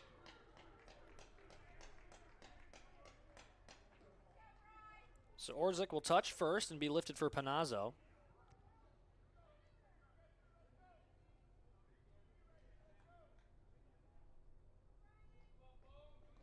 Now batting the third baseman, number 2, Bo Palicki.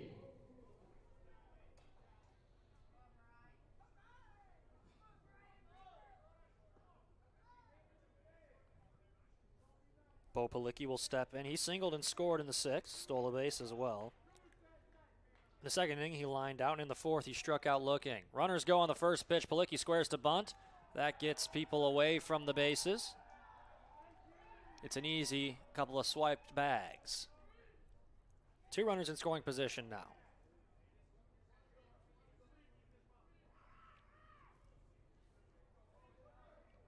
Pitch missed inside as well.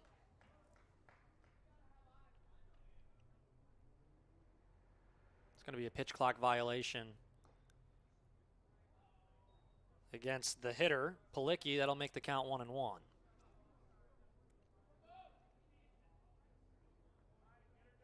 Palicki not in the box at the right time.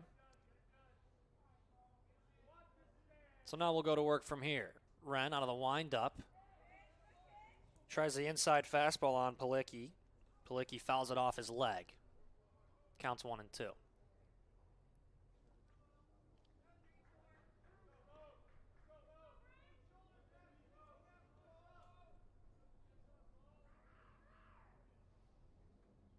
Wren working quickly, fires home, misses low and outside.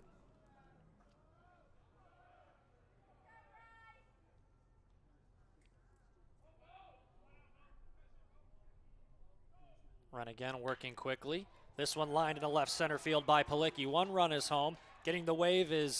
Initially getting the wave home was Dreyer, but then he's held up.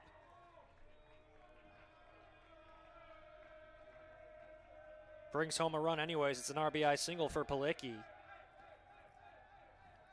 And the lead is now 9-1. That might be the end of Brian Wren's day.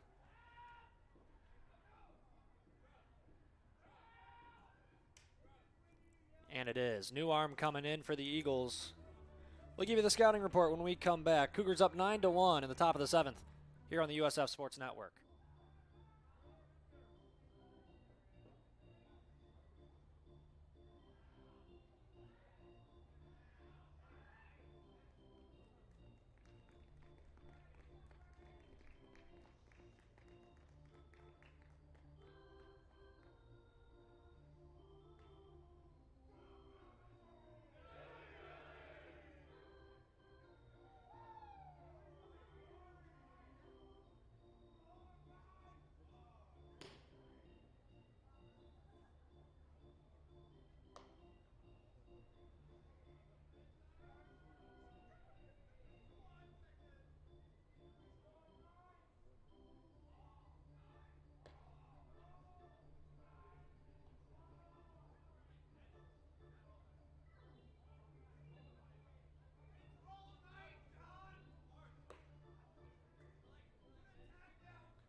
Matt Reicher towing the rubber now for the Eagles. Stands at 6'9".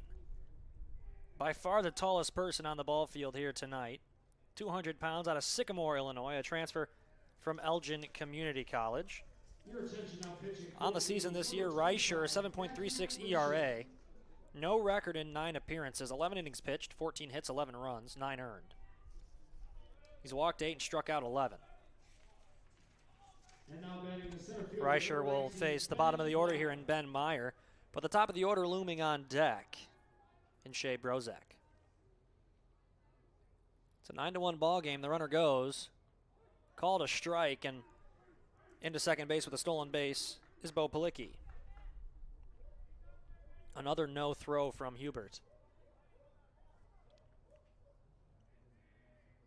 And now the potential winning run at second base, as that one misses outside.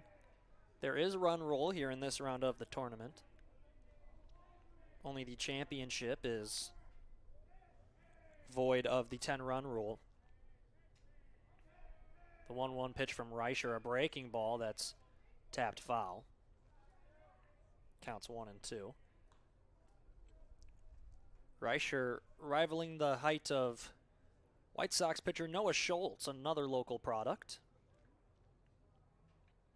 Schultz, though, throwing from the left side. On the mound tonight for the White Sox, actually, against San Diego. That one's in the dirt, trying to get a swing and miss out of Meyer. Counts 2-2.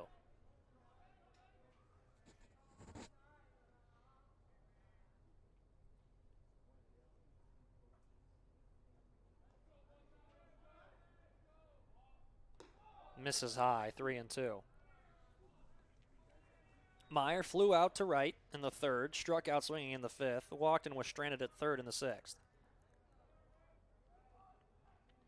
Trying to cash in at least one run here with the infield in and nobody out.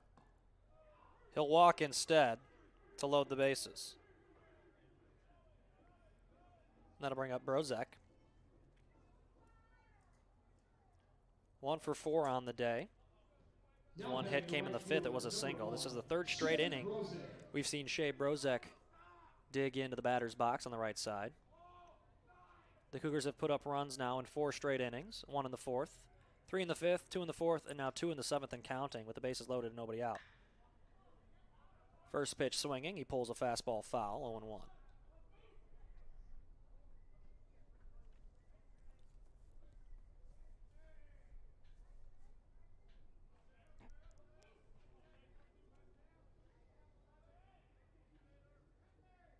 Ooh, that looked like a balk, a no-stop. Misses high.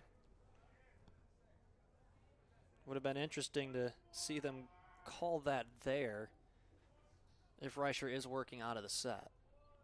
That one, there is a pause, and it's a curveball that's behind Brozek. Everyone will advance 90 feet, and it's now 10-1.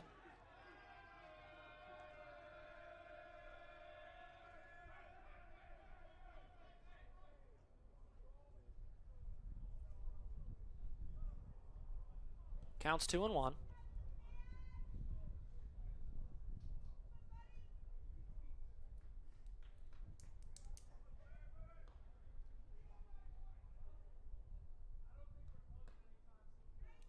Two-one pitch misses outside, 3-1.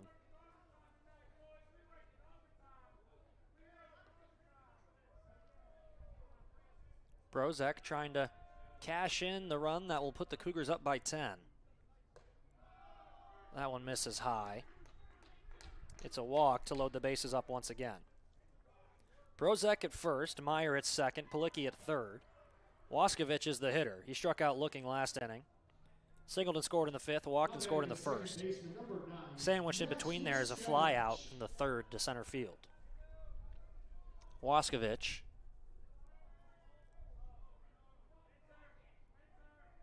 And now we're going to have a call to the bullpen as both coaches came out. I'm not sure what the conversation is here.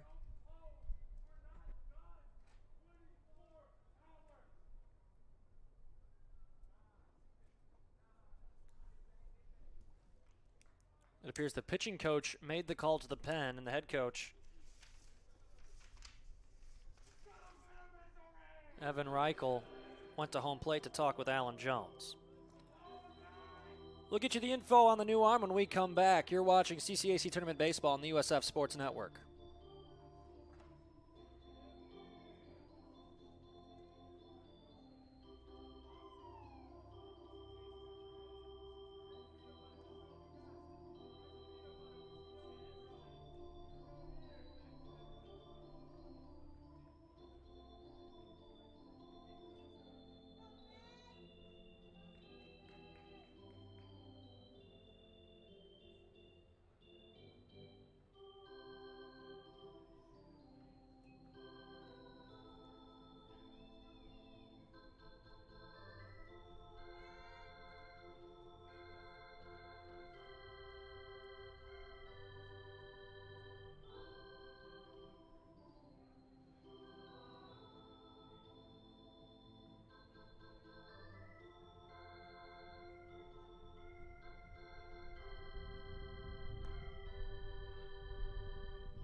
Your attention now catching for the Eagles, number 20, Ben Wisnowski. So a pair of changes here for the Eagles. The new catcher, Ben Wisniewski, and the new pitcher, Yuki Shigeyosu. The book's still not closed on Matt Wren. He's responsible for the runner at third. That's Palicki. And Matt Reicher responsible for the other two runners on base at first and second base. So, Shigeyosu is going to try to maneuver his way out of this one. Shigeyosu, a product out of Japan. Yuki Shigeyasu. Chiba, Japan, to be exact. 6 foot, 140 pounder. The 1-0 misses outside, 2-0.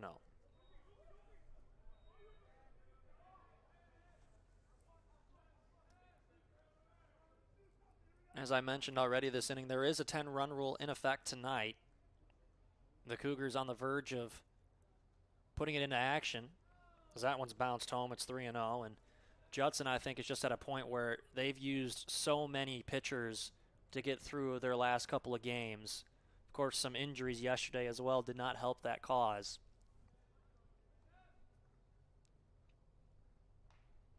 The 3-0 called a strike.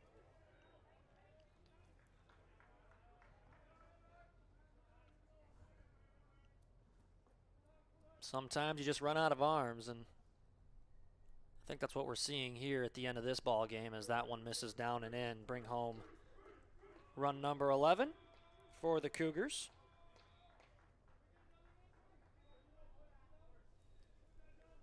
That will make it a 10-run deficit, so Judson will have to score in the bottom half of this inning to extend the ball game. How many they'll have to score is still up in the air after the Waskovich walk. So now John Simicek will step in. 2 RBI tonight, an RBI double, and RBI single. First pitch hunting here as he lines that one off the extended netting and left.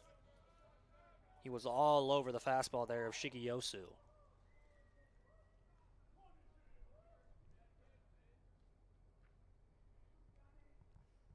The 0-1. All over that fastball as well. A ground ball just foul, 0-2. Simicek halfway to a cycle, but I don't think he's going to get there. He was intentionally passed in the 6th to go along with his 2 base knocks. The 0-2. Off the end of the bat, center field. Coming in is Flores. Makes a sliding attempt, but he can't make the catch.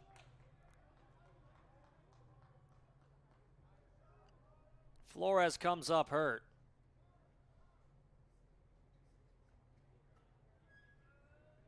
And those plays are always tough as an outfielder. It's so easy to jam your wrist, or even worse at times.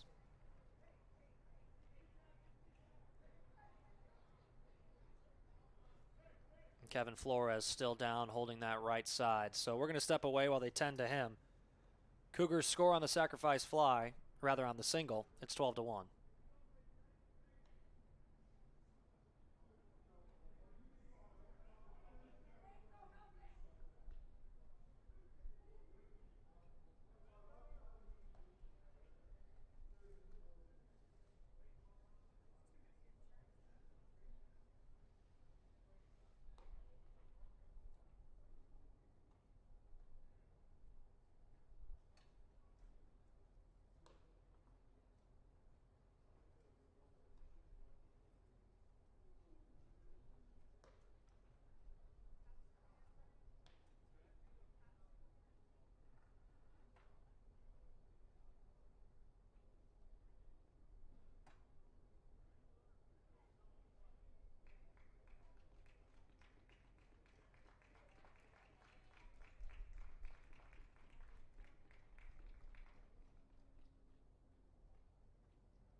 Your attention now, playing center field for the Eagles, number 24, Austin Stone.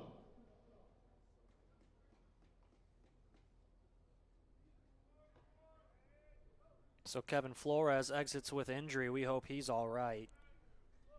It's going to be Austin Stone taking over in center field now for the Eagles. Another senior, Flores a senior himself. That one misses. Parker Violet's the hitter now. 5 runs in the inning. Shigiosu's the pitcher. The 1-0 misses low. It's 2-0. Still no outs in the inning.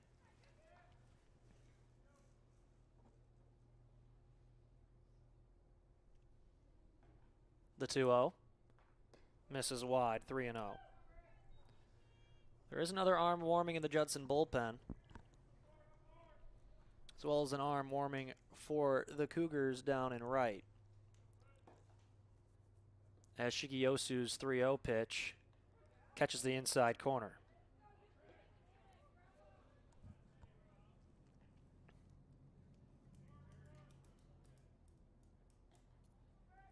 Shigiosu's 3-1.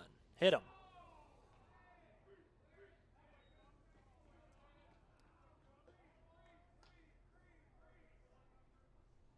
That'll bring home Brozek.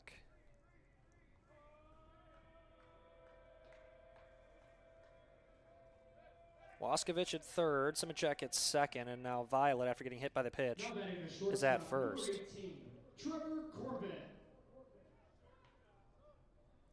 Cougars have now officially batted around. I know there's some debate about what constitutes batting around. For me, it's the 10th batter. Once somebody's hit twice in an inning, then you've hit around as Corbett takes strike one. He led the inning off with a walk. Came around to score. As have 5 of his teammates now, as there are 6 runs in the inning and still no outs.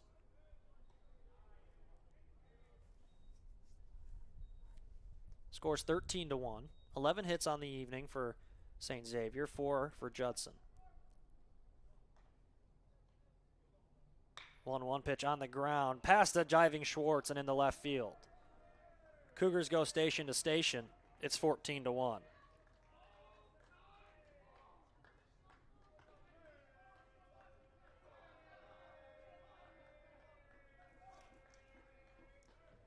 Now batting the designated hitter, number 79, Noah Dreyer.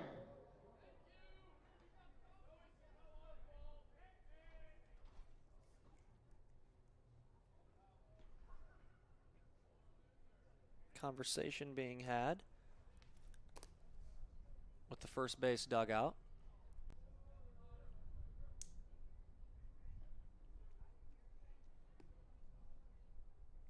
As the score is now 14-1 in favor of the Cougars. Bases loaded, nobody out still in the frame. Shigiosu, the pitcher. The book's still open on Matt Reicher.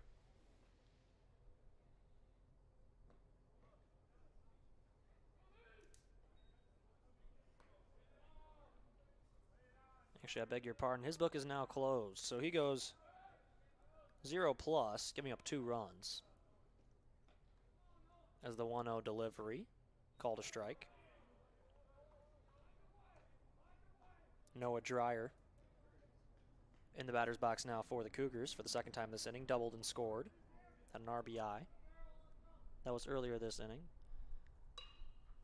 Off the hands, popped up right side of the infield. Infield fly is called.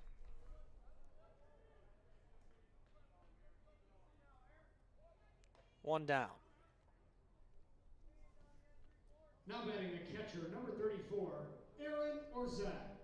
But Reicher gives up no hits, 2 runs. Both were earned. Reicher walked 2, struck out 0. Through 11 pitches, just 3 for strikes. Shigiosu ahead 0-1 here on Aaron Orzak, who walked and scored earlier in the inning. Orzak has scored twice in the ball game, excuse me. And this one is lined into left center field for a base hit. 2 runs will score. Everyone else goes station to station. The lead grows now to 15. It's 16-1.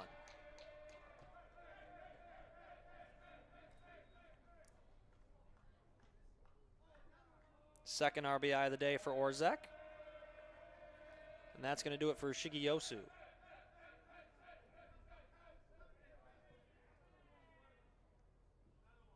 New arm coming in for Judson. We'll give you the scouting report when we come back on the home of the CCAC baseball tournament, the USF Sports Network.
New pitcher is Jake Tyler, the junior out of Broadview, Illinois. Transfer from Morton College. He inherits 2 runners on and 1 out. First pitch misses outside. For the Eagles, number 22, Jake Tyler.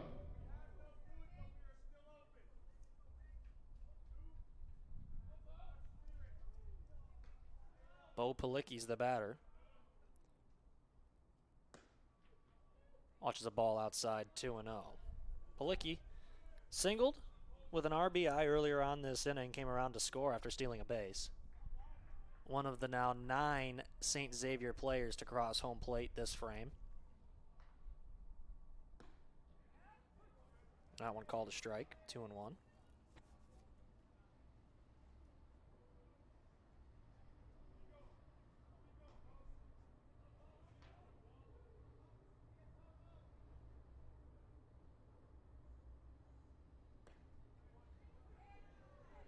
2-2. The first 9 batters of the inning all came around to score. So everyone in the starting lineup for the Cougars reached base and scored this inning. Corbett reached base for a second time, as this one's off the end of the bat into right field, tailing foul.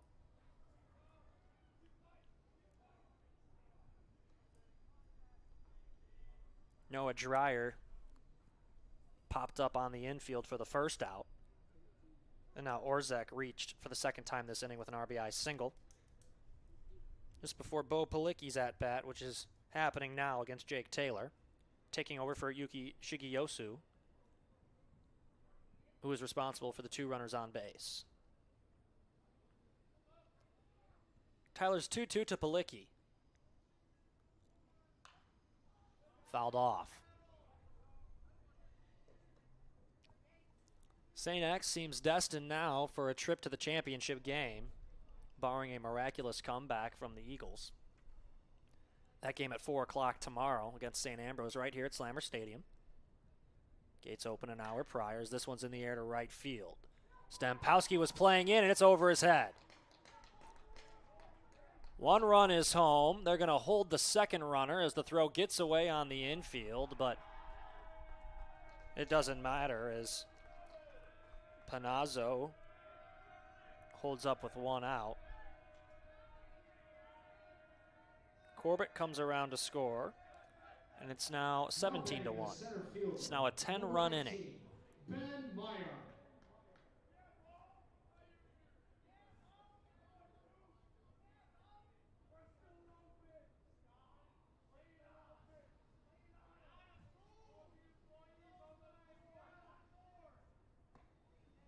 First pitch in there for a strike. Ben Meyer, the hitter.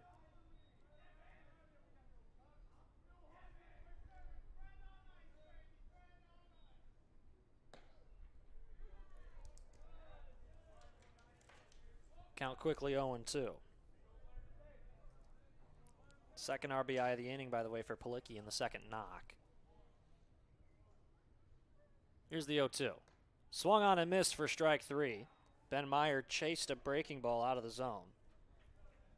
And now with 2 away, that'll bring up Shea Brozek, who walked and scored earlier in the inning. Now batting the right fielder, number 1, Shea Brozek. Score 17 to 1, meaning if this score holds to the bottom half of the inning, Judson's going to have to score at least 7 runs to keep playing. First pitch misses inside. As I've already said, this inning, Judson, a part of one of the greatest baseball games this tournament has seen in recent memory. A 15-14 win over St. Francis today. So that one misses up and in 2-0. That one right up there with Olivet's walk-off win a few years ago. The St. Francis walk-off grand slam 2 years ago. Last year you had Judson and St. Ambrose in an absolute battle for a chance to make the championship game. Been a lot of good ones over the last few years. But the one we had earlier today was a really fun one, a 15-14 win for Judson, but I think that just depleted the bullpen and the pitching staff as the 3-0 pitch to Brozek's called a strike. And we're seeing the results of that now as St. Xavier is essentially put an end to this one with a 10-run 7th. 3-1 misses high. Second walk of the inning for Brozek. So here's Waskovich. He scored twice today. Both were walks, one of which was an RBI. He did strike out looking in the 6th, and he flew out to center in the 3rd. Max Waskovich.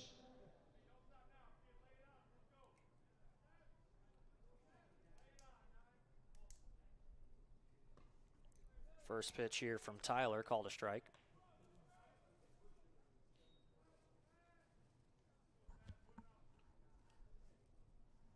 Tyler trying to get Judson into the dugout here.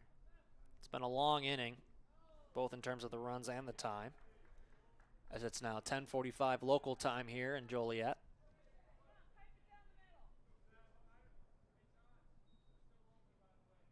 Counts even at 1-1.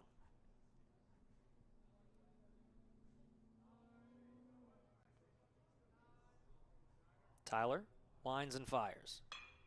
On the ground, right side. Wicket. Collects, throws to first. It was a high throw, but Navarro handles it. And we're out of the inning. 10 runs later, St. Xavier is 3 outs away from a date with St. Ambrose tomorrow at 4 o'clock. We'll see if they can close it out on the other side of this break on the home of the CCAC baseball tournament, the USF Sports Network.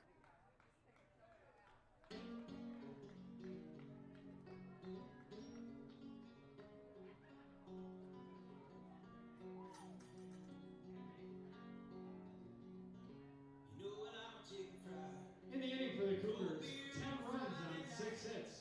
There were no errors, and 3 runners were left on base.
Cougars, number 67, Osvaldo Ballesteros.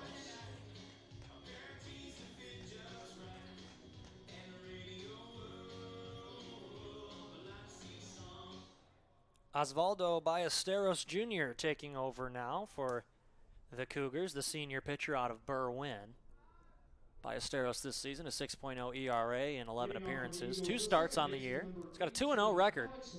18 innings pitched, 24 hits, 16 runs, 12 of them earned. He's walked 6 and struck out 11. Alex Wickett to lead off the 7th inning. It's a 17-1 game.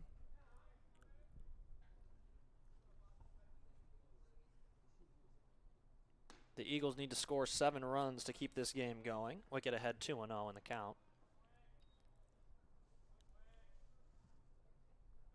Judson was very good in the conference this year, especially early on, in first place in the early going of the season. This one's collected on a hop by the shortstop Corbett. He delivers a strike over to first base. That's dug out on the back end by Simacek, 1 down. Now batting the catcher, number 20, Ben Wisniewski. So here's Ben Wisniewski.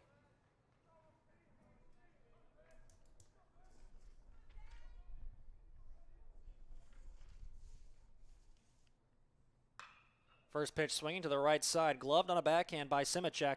He'll take it himself, 2 down.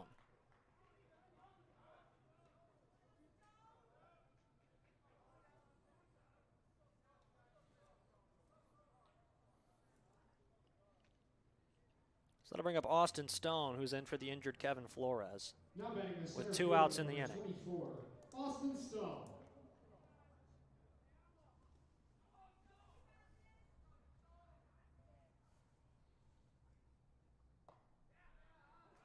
Called a strike.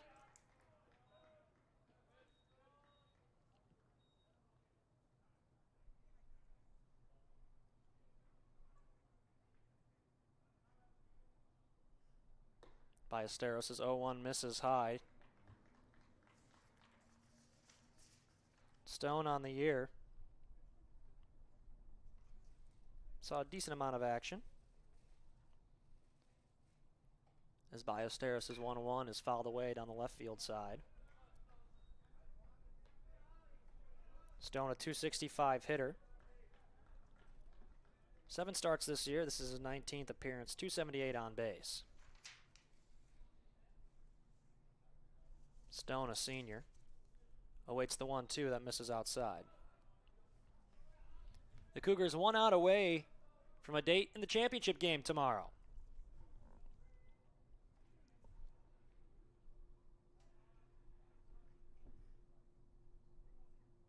Here's the 2-2. Misses just inside, runs the count full.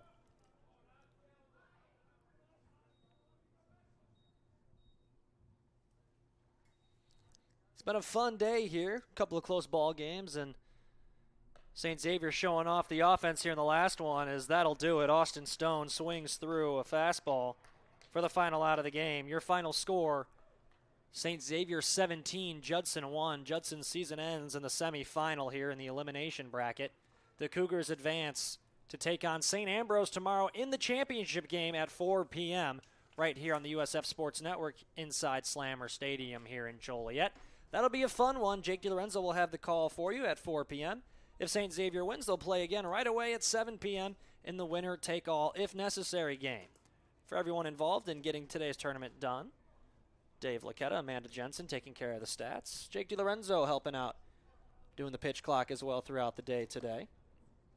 Of course, all of our umpires that make a tournament like this possible. A big thank you to all of them. I'm Alex Melkars. Once again, your final score in this one. St. Xavier wins 17-1. They'll take on St. Ambrose tomorrow at 4 o'clock in the championship ball game. Thanks for hanging out tonight with us, and we'll talk to you tomorrow. Good night, everybody.